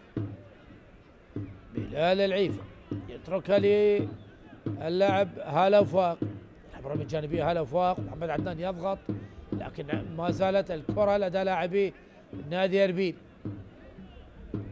مونتيرو، هيلو مونتيرو، تمريرة لمصطفى قابيل، وصلت إلى بن سودة، بن سودة لسفين منصور، منصور يحاول، سفين يحاول المرور لكن قطعت الكرة، اصطدت الكرة بمحمود خضير وإلى الخارج، إلى الخارج، ركلة ركنية، وركنية الآن لمصلحة نادي أربيل. شاهد حاول يمر يعدي لكن اصطدت الكرة. يطالب سفين منصور، يطالب من الجماهير التشجيع والمؤازرة والدعم. كاردغلي على لعب الركلة الركنية، خالد كاردغلي على لعب الركلة الركنية، يلعب الركنية الآن على القائم الأول، والإبعاد، الإبعاد من اللاعب دي كارمو من جديد، تمريرة لمحمد عدنان، الهجمة المرتدة السريعة، انطلاقة هناك من هالا وفوق، وابعاد الكرة أو من روى يوسف، ممتازة من روى يوسف، وابعاد الكرة من أمام المنطلق محمد عدنان. محمود خضير إلى محمد مزر، تمريرة إلى اللاعب دي كارمو لينجولي إلى محمد مزر من جديد، وهناك في جهة اليسار فرجاني يحاول الآن فريق القرمة، تلعب الكرة الخطيرة، محمد عدنان، يا الله محمود خليل، وتهيئة الكرة للاعب محمد عدنان. محمد عدنان يصوب بيسراه، والحارس يتألق ويتعملق دولفان مهدي. كرة خطيرة خطيرة خطيرة جدا، 6-7 ياردات، وتصويبة قوية من محمد عدنان، لكن دولفان مهدي بردة فعل سريعة وابعد الكرة لا ركلة ركنية. القرمة يحاول في بداية الشوط الثاني أن يفتتح باب التسجيل. كرة العالية والابعاد من دولفان، بالرأس عادت مصلحة نادي القرمة. محمود خليل لمحمود خضير، من محمود إلى محمود، يحاول الآن محمود تمريرة إلى هيرسون، لكن الكرة قطعت، عادت لمحمود. محمود إلى محمود، محمود خضير يحاول التمرير لكن قطعت، عادت لمصطفى قابيل بالسرعة. مصطفى قابيل راح مصطفى، لكن الكرة عدت وذهبت إلى الخارج، رمية جانبية. لكن أي انطلاقات من هذا المصطفى، نعم ما شاء الله، جانب بدني عالي لمصطفى قابيل، لكن في هذه الانطلاقة الكرة خرجت إلى رمية جانبية. محمود خضير،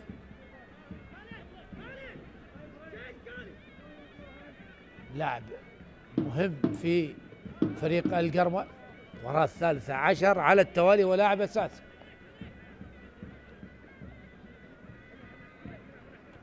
رمية جانبية الآن لمصلحة نادي أربيل. خالد كردغلي يلعب رمية جانبية بالراس من محمود خضير إلى شهاب رزاق إلى محمد مزهر، لكن اصطدت بكردغلي للخارج. رمية جانبية، 5 دقائق أولى مرت من الشوط الثاني والتعادل ما زال سلبي. بالرغم من الوضع الدفاعي للفريقين ليس بأفضل أحواله، والوضع الهجومي جيد للفريقين، إلا أن المباراة سلبية. يعني نتكلم دفاعيا أربيل في المركز 18، ودفاعيا فريق القرمل في المركز 12. أما على المستوى الهجومي لا أفضل، أربيل في المركز 3 والقرمة في المركز 7. لغاية الآن لم نشاهد الأهداف، لم نشاهد الشباك تهتز. خالد كردغلي يحتفظ بالكرة بصورة جميلة، لكن ضغط من فرانك سيدريك، والإبعاد إلى رمية جانبية. من فرانك سيدريك الكاميرون. الوضع على الصورة، رمية جانبية تلعب سريعا لمصطفى قابيل. مصطفى مع الكرة، وهناك خطأ واضح على محمود خضير لمصلحة مصطفى قابيل. خطأ لنادي أربيل. شركو كريم يأتي على لعب الخطأ، شاهد هنا مصطفى قابيل، والمسك واضح من محمود خضير على مصطفى قابيل، شاخص مصطفى قابيل. شيركو كريم وهلو فوق، من على التنفيذ؟ شيركو هلو، لا شيركو الكابتن. شيركو يلعبها عالية، وهنا الرأسية، جول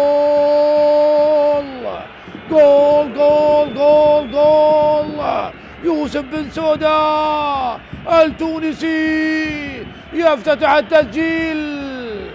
هدف رامي الرأسية، نعم هدف برأسية جميلة من يوسف بن سودا.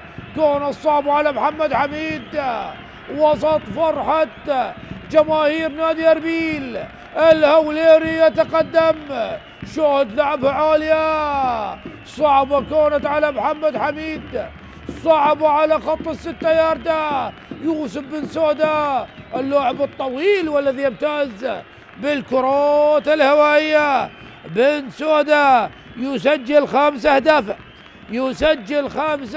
بن سودا، ليتساوى مع شيركو كريم 5 أهداف، ويوسف بن سودا 5 أهداف، وعلى طريقة كريستيانو رونالدو. نعم مع الجماهير، هذه طريقة احتفال البرتغالي الكبير كريستيانو رونالدو. والهدف الأول لمصلحة نادي أربيل عن طريق يوسف بن سودا التونسي، الذي يسجل أول أهداف اللقاء بعد خطأ بالسلامة لمحمد حميد. بالسلامة لمحمد حميد. وهناك عودة للفار، هل الهدف يتم احتسابه أم لا؟ هناك عودة للفار، وغازي فهد الذي يبحث عن انتصار طال انتظاره، ماذا هناك؟ هل كان متسلل يوسف بن سودة أم لا؟ يوسف بن سودة الذي يسجل أول أهداف اللقاء، لكن هناك عودة إلى الفار. يوسف بن سودة سبق وأن سجل في مرمى نفط البصرة، وأشاهد هنا الإعادة صعبة على محمد حميد الذي حاول بالكرة، لكن خلاص الكرة اجتازت خط المرمى بكامل محيطها، وهدف أول لمصلحة نادي أربيل، إلا إذا كان هناك يعني يوسف بن سودة كان في موقف متسلل، سجل في مرمى نفط البصرة وأيضا في مرمى الحدود هدفين، وكذلك سجل في مرمى الشرطة. هذه الأربع أهداف التي سجلها يوسف بن سودة، المباراة الثانية على التوالي يسجل الأهداف. مصطفى قابيل يتكلم مع يوسف سعيد حول لقطة الهدف، هل هناك تسلل أم لا؟ بانتظار غرفة الفار ليث فرحان وأمير داود، ماذا هناك؟ نعم، هدف صحيح والهدف الأول لمصلحة نادي أربيل الهوليري. يسجل نادي أربيل أول أهداف اللقاء في الدقيقة 52. نعم، يوسف بن سودة يسجل أول أهداف اللقاء لمصلحة نادي أربيل. الآن هل نشاهد ردة فعل من نادي القرمة؟ الكرة العالية مرة تعدت من قردغلي، وصلت محمد مسر، كرة الخطيرة والإبعاد والمحاولة من شاب رزاق من جديد، أيضا إبعاد من الدفاعات، يحاول محمد مسر، كرة العالية محمود خليل وبلال العيفة، عادت لمصلحة نادي القرمة. هناك خطأ على مصطفى قابيل الذي تسبب بالخطأ الذي طبعا أصبح هدف لمصلحة نادي أربيل. خطأ على مصطفى قابيل، شاهدوا اللقطة والكرة المشتركة مع شهاب رزاق، وهنا اللقطة المشتركة ما بين محمود خليل واللاعب التونسي بلال العيفة، الكرة العالية وهنا الابعاد من دولافان، وهناك خطأ على البرازيلي أو راية وتسلل جيفرسون سيلفا ملقب بباهية. هدف في بداية الشوط الثاني أكيد سوف يعطي الفريق القرمة وأربيل بتقديم مباراة أفضل. فريق أكيد سوف يحاول أن يدافع عن تقدمه، وفريق آخر يبحث عن التعديل. نشاهد اللقطة المشتركة ما بين جيفرسون والحارس دولافان مهدي. كرة تلعب في المنتصف، روى يوسف إلى خالد كاردغلي، أسامة رشيد، تمريرات جميلة لمصلحة نادي أربيل. يا الله على التمريرات. مصطفى قابيل، انطلق مصطفى قابيل، أي مجهود بدني عالي من مصطفى قابيل، لكن لعب الكرة لدى محمد حميد يلعب الكرة العالية، قطعت من العيفة، وصلت إلى سيفين منصور إلى روا يوسف، هالأفواق من جديد لمصلحة نادي أربيل، سيفين قصيرة قطعت، عادت لمصلحة نادي القرمة، دي كارمو لمحمد عدنان، مرر كرة طويلة باتجاه فرانك سيدريك، كرة الخطيرة، جول. أي ردة فعل سريعة لنادي القرمة، 6 دقائق فقط فرحت جماهير أربيل بهدف التقدم، والفرحة الآن تنتقل لجماهير نادي القرمة المتواجدة هنا في ملعب فرانسو حريري، والجالسة هناك في محافظة الأنبار تشاهد قنوات شبكة الإعلام العراقي، تشاهد هذه المباراة تشجيعا ودعما لفريقها لصقور الغربية التي عادت للطيران من جديد وتسجل هدف طال انتظاره كثيرا. أتكلم عن أكثر من 300 دقيقة ونادي القرمة لم يسجل هدف، وفرانك سيدريك الآن يسجل هدف في الدقيقة 58 لمصلحة نادي القرمة اللي تتعدل النتيجة هدف للهوليري وهدف لصقور الغربية. المباراة تشتعل في بداية الشوط الثاني، ربع ساعة أولى من الشوط الثاني إثارة ومتعة وحماسة وأهداف. نعم، شاهد يعني واضح تماما تأثير الهدف على ملامح وجوه لاعبي نادي أربيل. أكيد هل هناك عودة للفار؟ فرانك سيدريك هل كان متقدم في هذه اللقطة؟ لعبها بزاوية صعبة على دولافون، وسيدريك الكاميروني يرد على التونسي ويرد على الأربيلي ويسجل هدف التعادل. وجماهير القرمة أكيد فرحة، أكيد مبتهجة بهذا هدف التعديل. تعود المباراة من جديد دقيقة 58 وليست دقيقة 59 يا سيد المخرج، هدف بهدف. والآن خطأ لمصلحة نادي أربيل. مباراة كبيرة ما بين الفريقين، مباراة جميلة. 6 دقائق فقط ما بين هدف التقدم لأربيل وهدف التعادل للقرمة، والمباراة تعود من جديد إلى التعادل، إلى نقطة التعادل، نقطة هنا ونقطة هنا لغاية الآن، والفريقان يبحثان عن ال3 نقاط. بالسلامة لشهاب رزاق بعد الكرة المشتركة مع أسامة رشيد. شاهد اللقطة والدخول القوي من شهاب رزاق في هذه اللقطة. أسامة رشيد منتخبنا الوطني، شهاب رزاق أيضا يعني تواجد في فترات قليلة جدا مع المنتخب الوطني. شهاب رزاق يتكلم مع الحكم يوسف سعيد، والبطاقة الصفراء على شهاب رزاق.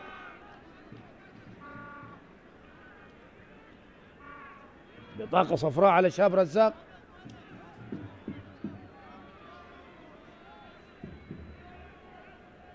البطاقة الصفراء الثانية، الأولى كانت على إنجولي دي كارمو، وهذه الثانية على شهاب رزاق.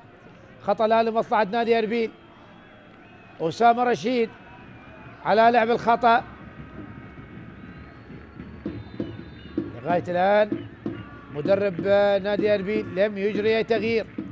أسامة يلعب الكرة العالية باتجاه بن سودة، لكن قطعت الكرة، عادت لفرانك سيدريك أمامية لشهاب رزاق، وهناك خطأ على منتيرو لمصلحة نادي القرمة.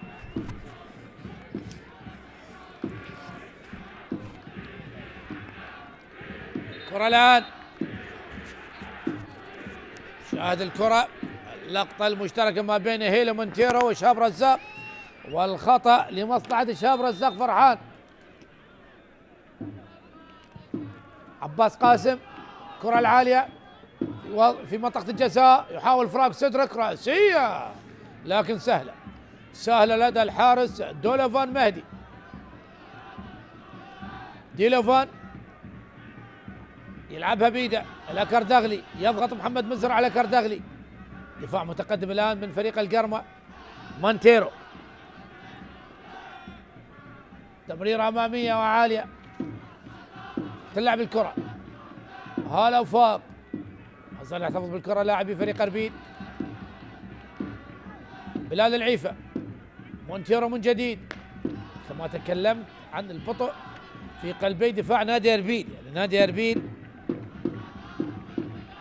كرة الآن لمصطفى قابيلي، شيركو يلحق بالكرة، يلعب الكرة العالية وانا الراسية من جيفرسون، وصلت محمود خضير لعباس قاسم أمامية، عادت مصلحة نادي أربيل. وأسامة رشيد إلى خالد كردغلي لأسامة رشيد من جديد، تمريرات مصلحة نادي أربيل. شيركو كريم، تمريره هناك في جهة اليمين، هلا فوق بالراس الى سيفين منصور. حاول سيفين منصور، نعم نقلات جميلة من لاعبي نادي أربيل والنقلات الجميلة وصلت لسيفين منصور الذي لعب الكرة عالية وبعيدة عن مرمى القرمة. أكيد يحاول، شاهد هلا فوق والراسية باتجاه سيفين منصور الذي استلم الكرة وبحث عن تصويبة، لكن تصويبة بعيدة.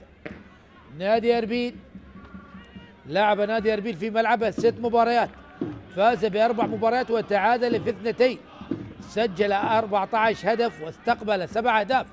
الآن هو سجل الهدف ال15 ويستقبل الهدف ال8. يعني أربيل في ملعبه لم يخسر لغاية الآن، المباراة ال7 وهو لم يخسر لغاية الآن. هل يستطيع القرمة أن يحقق الخسارة الأولى؟ نادي أربيل، نادي أربيل يبقى في ملعبه قوي وقوي جدا. ونرى من مصطفى قابيل بالراس والابعاد. اكيد يعني أربيل خلفه جماهير ساندة داعمة مشجعة مؤازرة وتقف خلفه بشدة.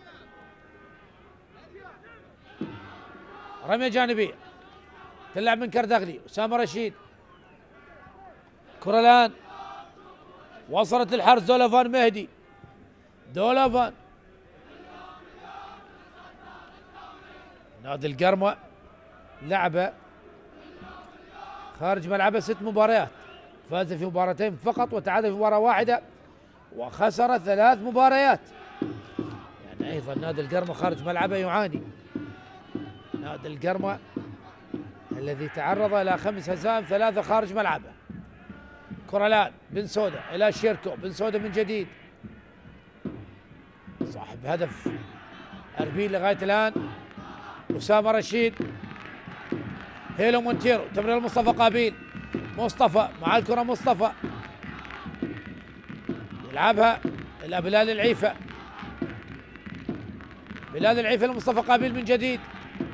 دائما ما يطلب الكرات مصطفى قابيل، تمريرة جميلة من جهة اليسار، كارداغلي يلعبها العرضية لكن جيفرسون موجود، وصل مصطفى قابيل يلعبها لأسامة، أسامة رشيد، أسامة رشيد مع الكرة، أسامة قطع الكرة من شاب رزاق إلى الخارج. رمية جانبية، رمية جانبية لمصلحة نادي أربيل.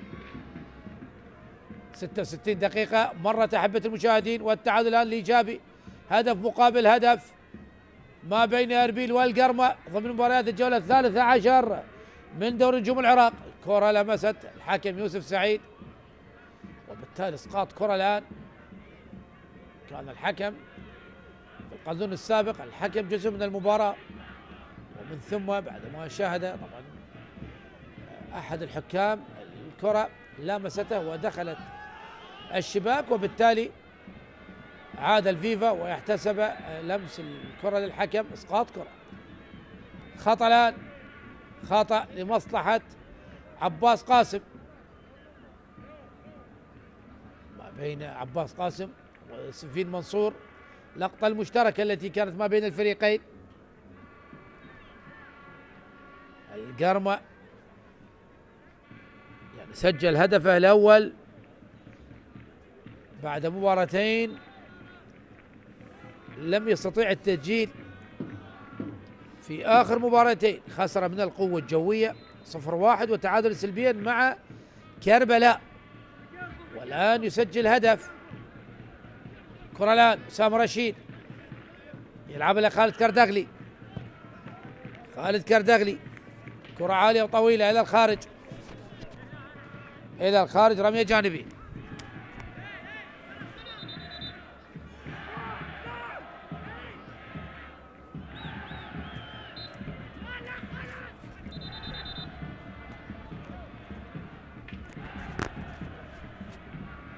محمود خضير على لعب الكرة، يلعب الكرة محمود خضير، يحاول فريق القرمة لكن إلى الخارج، رمية جانبية، رمية جانبية. خالد كردغلي، وصلت الكرة الآن أسامة رشيد إلى شيركو، شيركو لمصطفى قابيل، يحاول مصطفى قابيل المرور، مر مصطفى، تمريرة لشيركو، تمريرة جميلة جدا، وصلت الشيركو كريم، شيركو دخل منطقة الجزاء، مرة لمصطفى، اصطدت وسفين منصور ومرت ووصلت سهلة للحارس محمد حميد، وصلت للحارس محمد حميد الملقب بساسوكي عندما كان يلعب مع نادي الشرطة. أنا مصطفى قابيل، يا الله يا الله كيف تخلص بصورة جميلة من دفاعات فريق القرمة وسدد، لكن اصطدت ومن ثم وصل سفين منصور التي لم يستطع السيطرة على الكرة وتصل سهلة لمحمد حميد. هيلا مونتيرو يلعب الكرة لكن قطعت من شهاب رزاق إلى فرانك سيدريك يحاول المرور ولا وجود للخطأ. الحكم المساعد الأول قريب جدا كرار عبد الكريم يتكلم مع سيدريك في هذه اللقطة. احتكاك طبيعي. خالد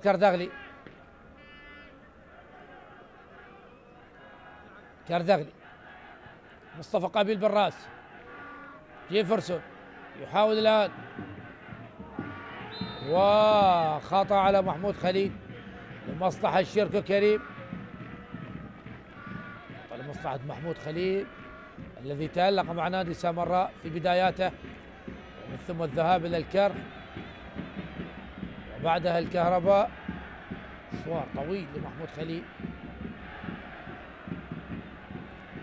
شاب رزاق بالسلامة للشيركو كريم. شاهد 4 نجوم على قميص أربيل، أكيد 4 ألقاب تاريخية لهذا النادي الذي نافس الكبار في فترة من فترات ووصل إلى نهائي كأس الاتحاد الآسيوي لأكثر من مناسبة، لكن لم ينجح بتحقيق اللقب. خسر هنا في ملعبه أمام الكويتي. بالسلامة للشيركو كريم.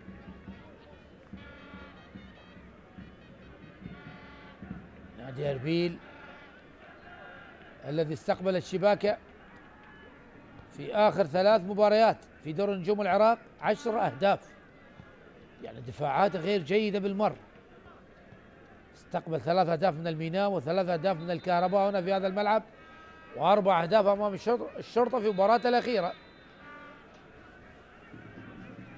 دفاعات مهزوزة،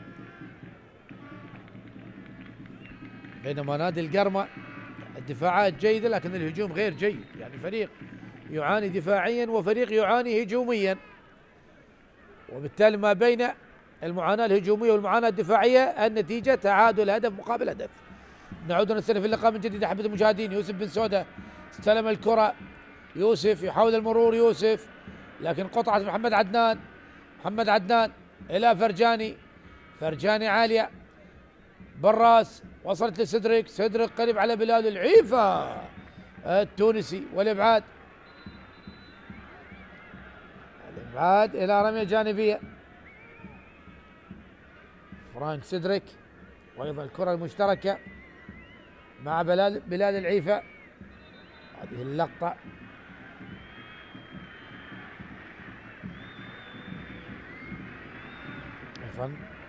بعد توقف المباراة بسبب إصابة الشيركو كريم، الآن أيضا تتوقف بسبب إصابة فرانك سيدريك. يعني أتمنى أن لا نشاهد إصابات كثير. الآن تغيير أول لنادي أربيل، اللاعب جيلان لقمان الآن يدخل،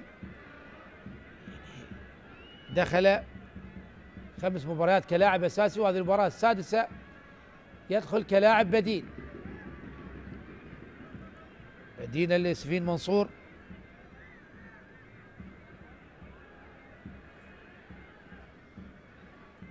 جيلان لقمان. أولى تبديلات سمير بابو. كرة الآن فرانك سيدريك يحاول يضغط على خالد كردغلي، لكن لعبها لهيلو مونتيرو إلى راوي يوسف. بلال العيفة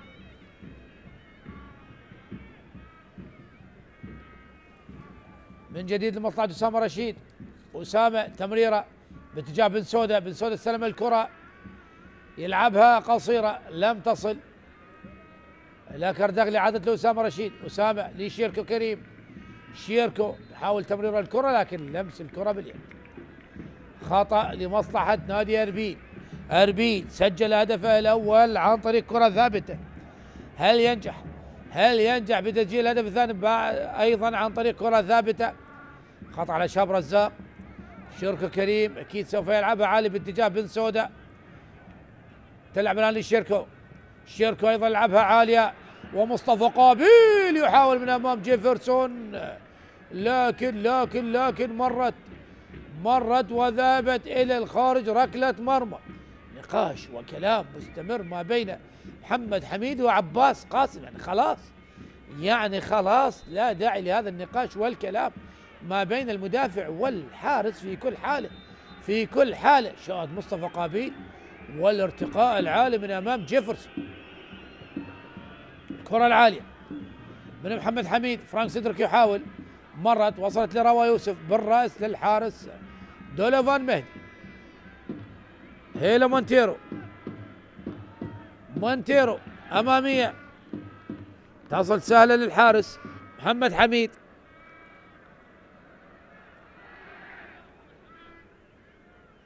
الآن المباراة هدأت بعد هدف التعادل.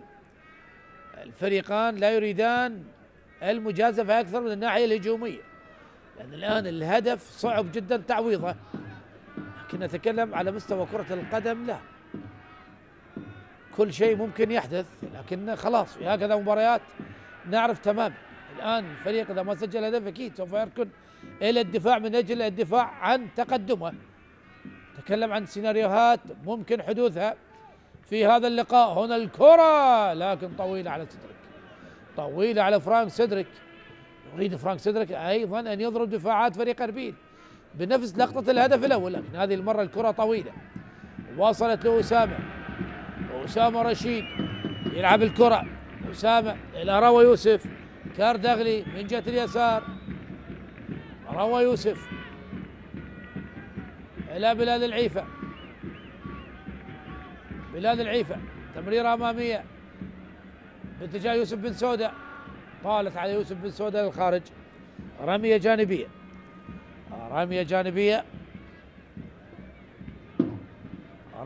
لمصلحة نادي القرمة.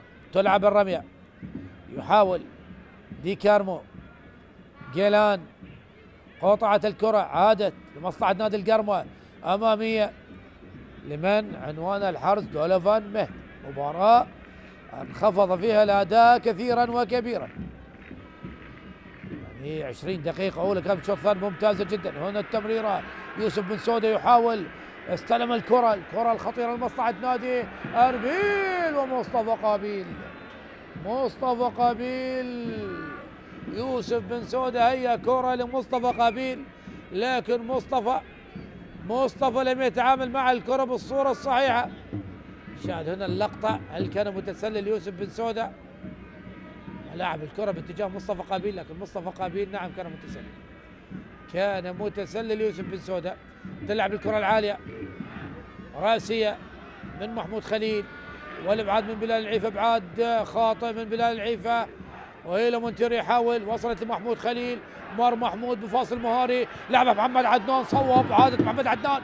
كرة الخطيرة من جديد، مرة أولى وثانية والآن الثالثة. يحاول الآن لكن طالت أسامة رشيد إلى بن سودة. قطعت جيفرسون، تمريرة يحاول محمود خليل، تصويبة من محمود خليل، لكن إلى الخارج. ركلة مرمى، فرصة ومحاولة خطيرة من فريق القرمة بعد فاصل مهاري جميل من محمود خليل. تلاعب بدفاعات أربيل ولعب الكرة لمحمد عدنان، لكن محمد عدنان حاول في مرة وأولى وثانية، لكن كرة اصطدمت بالدفاعات نادي أربيل، ومن ثم طبعا إبعادها. كرة على مصلحة نادي أربيل. بلال العيفة عادت للحارس دولوفان مهدي. كرة العالية من دولوفان، بالراس من جيفرسون. يحاول الآن شاب رزاق، لكن قطعة الكرة عادت لمصلحة شيركو، قطعت للقرمة. جيفرسون يضغط شيركو، افتك الكرة شيركو، ماذا ضيعت يا شيركو؟ ضغط على البرازيلي جيفرسون وذهب بمواجهة المرمى، لكن تصويبته ذهبت عالية وإلى الخارج إلى ركلة مرمى.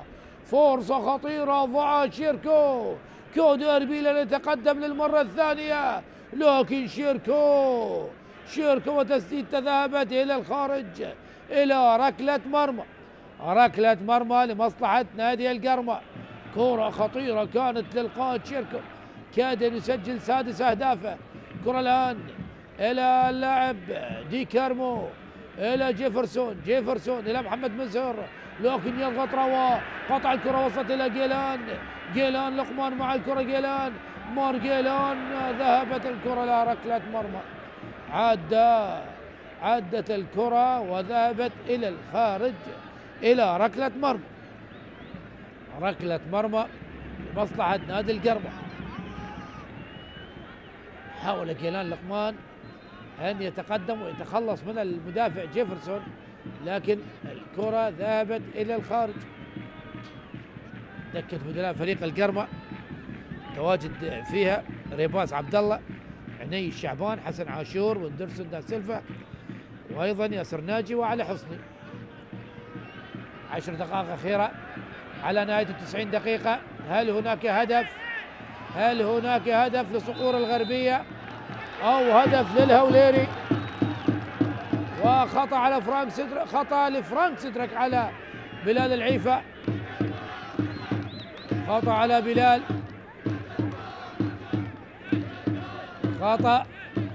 خطأ لمصلحة نادي القرمة والبحث عن التقدم الآن، وقلب الطاولة على أربيل من خلال هذا الخطأ. هل ينجح بقلب الطاولة على نادي أربيل؟ شاهد كرة والإعاقة من بلال العيفة. نعم شاهد، رفع قدمه اليسرى، خطأ لمصلحة نادي القرمة.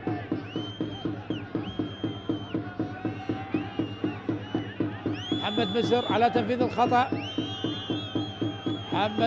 تنفيذ الخطأ، يحاول فريق القرمة يلعبها عالية، هنا رأسية من دي كارمو للخارج، ركلة مرمى لمصلحة نادي أربيل. تلعب نادي العيفة، أسامة رشيد الآن يحاول فريق أربيل. هل هناك هدف قاتل لأربيل أو للقرمة؟ روى يوسف، لكن الأذان انخفض، لكن تبقى هي مباراة مفتوحة، مباراة هجوميا جيد. روى يوسف يلعبها لمنتيرو، هيلو منتيرو، تمريرة إلى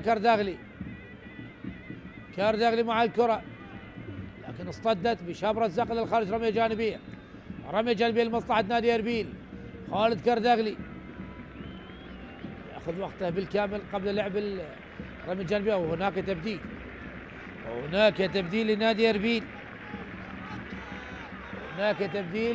أربيل. خروج أسامة رشيد ودخول اللاعب علي رحيم يدخل الآن بديلا لأسامة رشيد. علي رحيم يدخل ثامن مباراة كلاعب أساسي، ودخل 5 مباريات ثامن مباراة كلاعب بديل، و5 مباريات دخل كلاعب أساسي، لكن يمتلك 4 بطاقات صفراء. يعني إذا حصل على بطاقة حمراء على دي كارمو، الانجولي يطرد دي كارمو بعد بطاقة صفراء تحصل عليها بالشوط الأول، وبطاقة صفراء الثانية، وبالتالي تكون حمراء، بطاقة حمراء بعد دخول قوي على روى يوسف. والحكم قريب جدا من الحالة، مباشرة نشر البطاقة الصفراء بوجه دي كارمو الانجولي. وفريق القرم الآن سوف يلعب منقوص العدد طبعا في هذه الدقائق المتبقية. نعم تظهر البطاقة الحمراء، تظهر البطاقة الحمراء. يوسف سعيد في 7 مباريات سابقة، 7 مباريات سابقة، يعني فقط بطاقة حمراء اشهرها، بطاقة حمراء واحدة، والآن هو يشهر البطاقة الحمراء الثانية في 8 مباريات، في 8 مباريات. تبديل الآن، نشاهد تبديل، حضر فريق القرمة تبديل. يوسف سعيد 41 بطاقة صفراء وحالة طرد واحدة. لكن هنا الآن خطأ يوشيركو وتسديدة بعيدة عن المرمى. 6 دقائق متبقية على نهاية أحداث. هنا بطاقة صفراء، بطاقة صفراء على محمد حميد، بطاقة صفراء على محمد حميد. نعم بسبب تأخير اللعب، بطاقة صفراء. ويوسف سعيد نعم ونبه محمد حميد، نبه محمد حميد قبل البطاقة الصفراء. الشيركو كريم وبطاقة صفراء كانت على محمد حميد. شاهدنا التصويبة والتسديدة من شيركو كريم بعيدة جدا. بطاقة صفراء على محمد حميد، حارس مرمى نادي القرمة. وتبديل الآن، تبديل لنادي القرمة، دخول اللاعب وندرسون سيلفا البرازيلي 26 عام، قادم من نادي امريكا البرازيلي. بديلا لمن؟ البديل لمحمد مزهر. نعم بديلا لمحمد مزهر، بديلا لمحمد مزهر. واندرسون دا سيلفا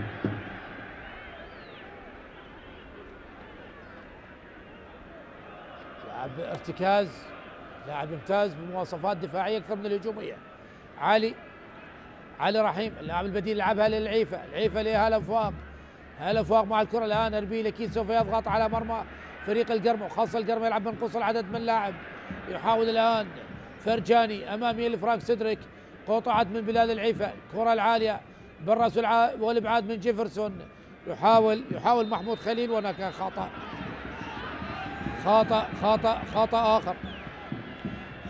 آخر لمصلحة نادي أربيل. وأيضا بطاقة صفراء، أيضا بطاقة صفراء على البديل محمود خليل، أيضا بطاقة صفراء على محمود خليل بسبب التدخل القوي على علي رحيم.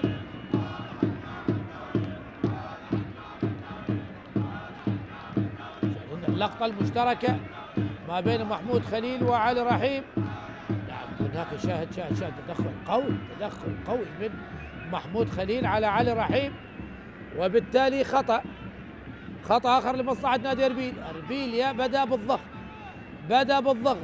هل ينجح بتسجيل هدف أم يبقى القرماوي أمام الهوليري صامد وينجح بخطف نقطة من أمام نادي أربيل؟ هلا فاق على لعب الخطأ،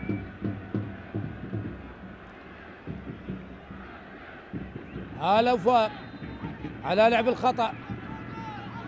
هلا يلعب الكرة داخل منطقة الجزاء، هنا الرأسية والإبعاد، وهناك خطأ لمصلحة نادي القرمة، خطأ لمصلحة نادي القرمة.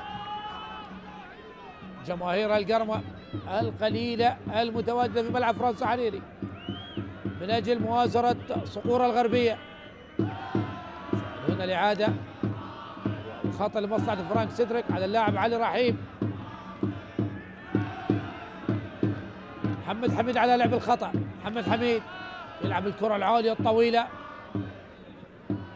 فرانك سيدريك يضغط على هلا فواق، لكن هلا فواق يلعبها والابعاد من بلال العيفة، وصلت لشيركو لمصطفى قابيل، مصطفى قابيل للشيركو، ثنائي متفاهم متناغم منسجم جدا. روى يوسف يلعبها لخالد كارداغلي، كارداغلي اماميه قطعت، عادت لشيركو، شيركو تمريره وصلت الان اماميه من محمود خضير، اماميه من محمود خضير الى مونتيرو. اكيد الان لاعبين نادي القرمه متراجعين الخلف، وخاصه في ظل النقص العددي الموجود. روى يوسف تلعب الكره لعلي رحيم، دخل بدينا لأسامة رشيد. كرة الآن من علي رحيم إلى مونتيرو، يضغط الآن لاعبي نادي القرمة، عالية من العيفة بالرأس من جديد، وصلت إلى كارداغلي، كارداغلي من جهة اليسار قريب على مصطفى قابيل، لعبها لقابيل إلى كارداغلي، لكن قطعت من محمود خضير، وابعاد من محمود خضير إلى الخارج، إلى الخارج. رمية جانبية تلعب سريعا من قابيل لشيركو، حاول تفادي الركنية، لكن ركنية حاول محمود خضير يتفادى الركنية، لكن ذهبت إلى الخارج. ركلة ركنية، وركنية الآن لمصلحة نادي أربيل.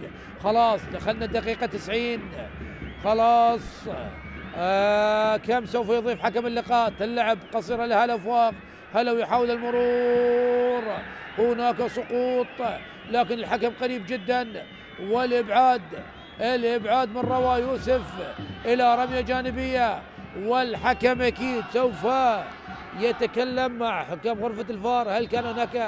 هل هناك احتكاك أم لا وجود الاحتكاك؟ لا وجود لشيء، وبالتالي رمية جانبية ولا وجود للخطأ. رمية جانبية محمود خضير على لعب الرمية الجانبية، كم سوف يضيف حكم اللقاء؟ خلاص 90 دقيقة انتهت. سيدريك يحاول المرور، مر سيدريك رأسية لم تصل لوندرسون، قطعة الكرة يحاول فريق القرمة، شاب رزاق، مر شاب رزاق، لا وجود لخطأ. حكم المساعد الأول قريب جدا، 5 دقائق كوقت مضاف فوق أحداث الشوط الثاني. الآن نادي أربيل، هل ينجح بالتسجيل نادي أربيل أم القرمة يبقى صامد أمام هذا الضغط؟ وصلت لشيركو كريم، شيركو لعب الكرة، وعباس قاسم أبعاد للكرة. كارداغلي يحاول من جديد لكن قصيرة، قطعت من محمود خضير، وابعاد من محمود، وجميع لاعبي نادي القرمة متراجعين الخلف خلال الوقت المضاف المحتسب كبدل عن الضائع لأحداث الشوط الثاني. روى يوسف مع الكرة مع الهوليري، أربيل يحاول والقرمة متراجع إلى الخلف. شاهد العودة إلى الخلف، هنا الإبعاد وصلت لمصطفى قابيل، الحكم قريب جدا يقول لا وجود لشيء، عادت لشيركو، يبحث عن تصويب وأيضا لا وجود للخطأ.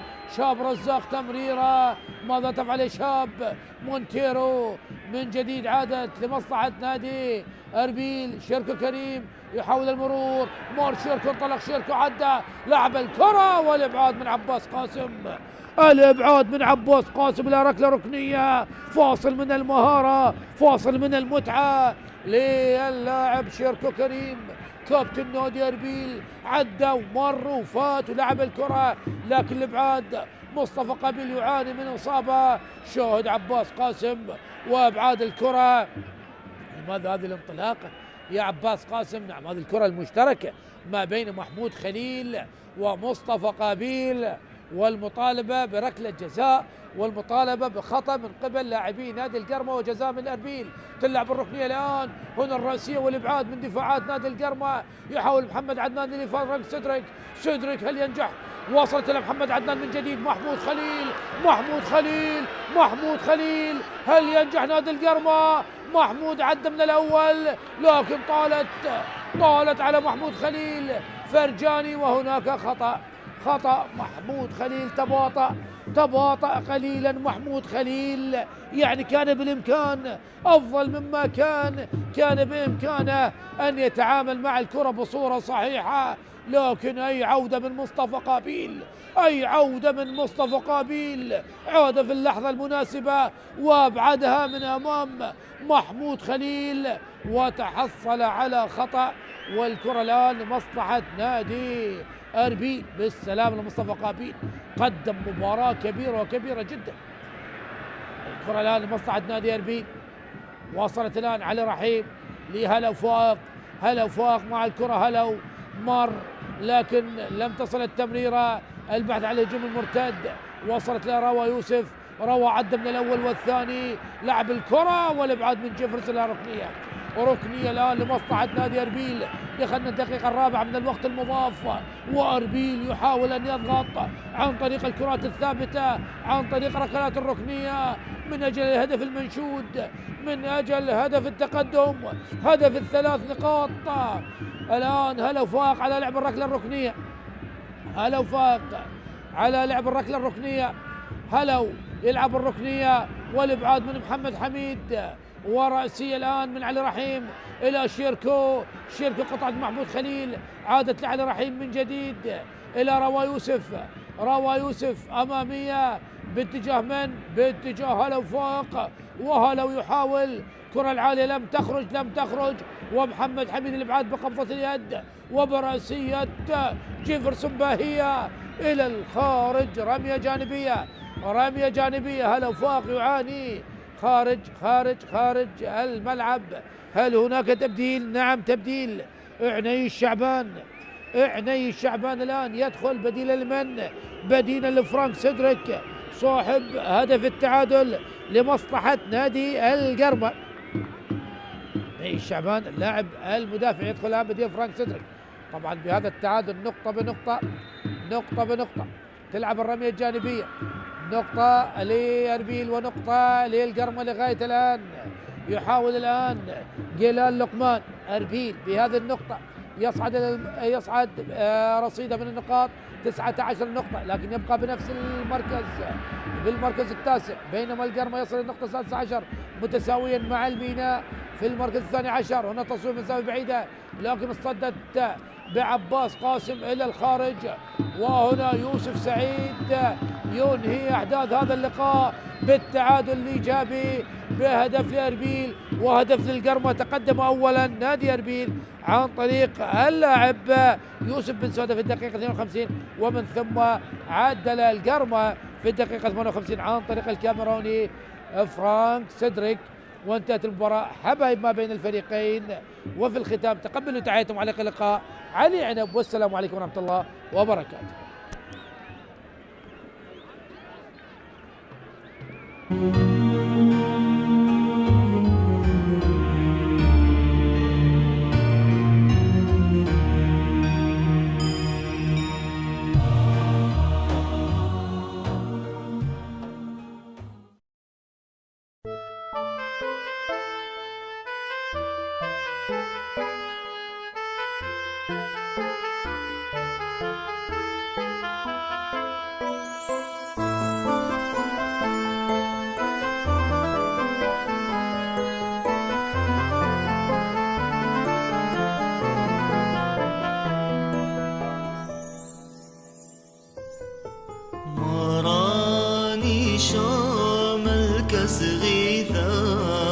دزغب حاشي الموت طرونا برادا لها دشتو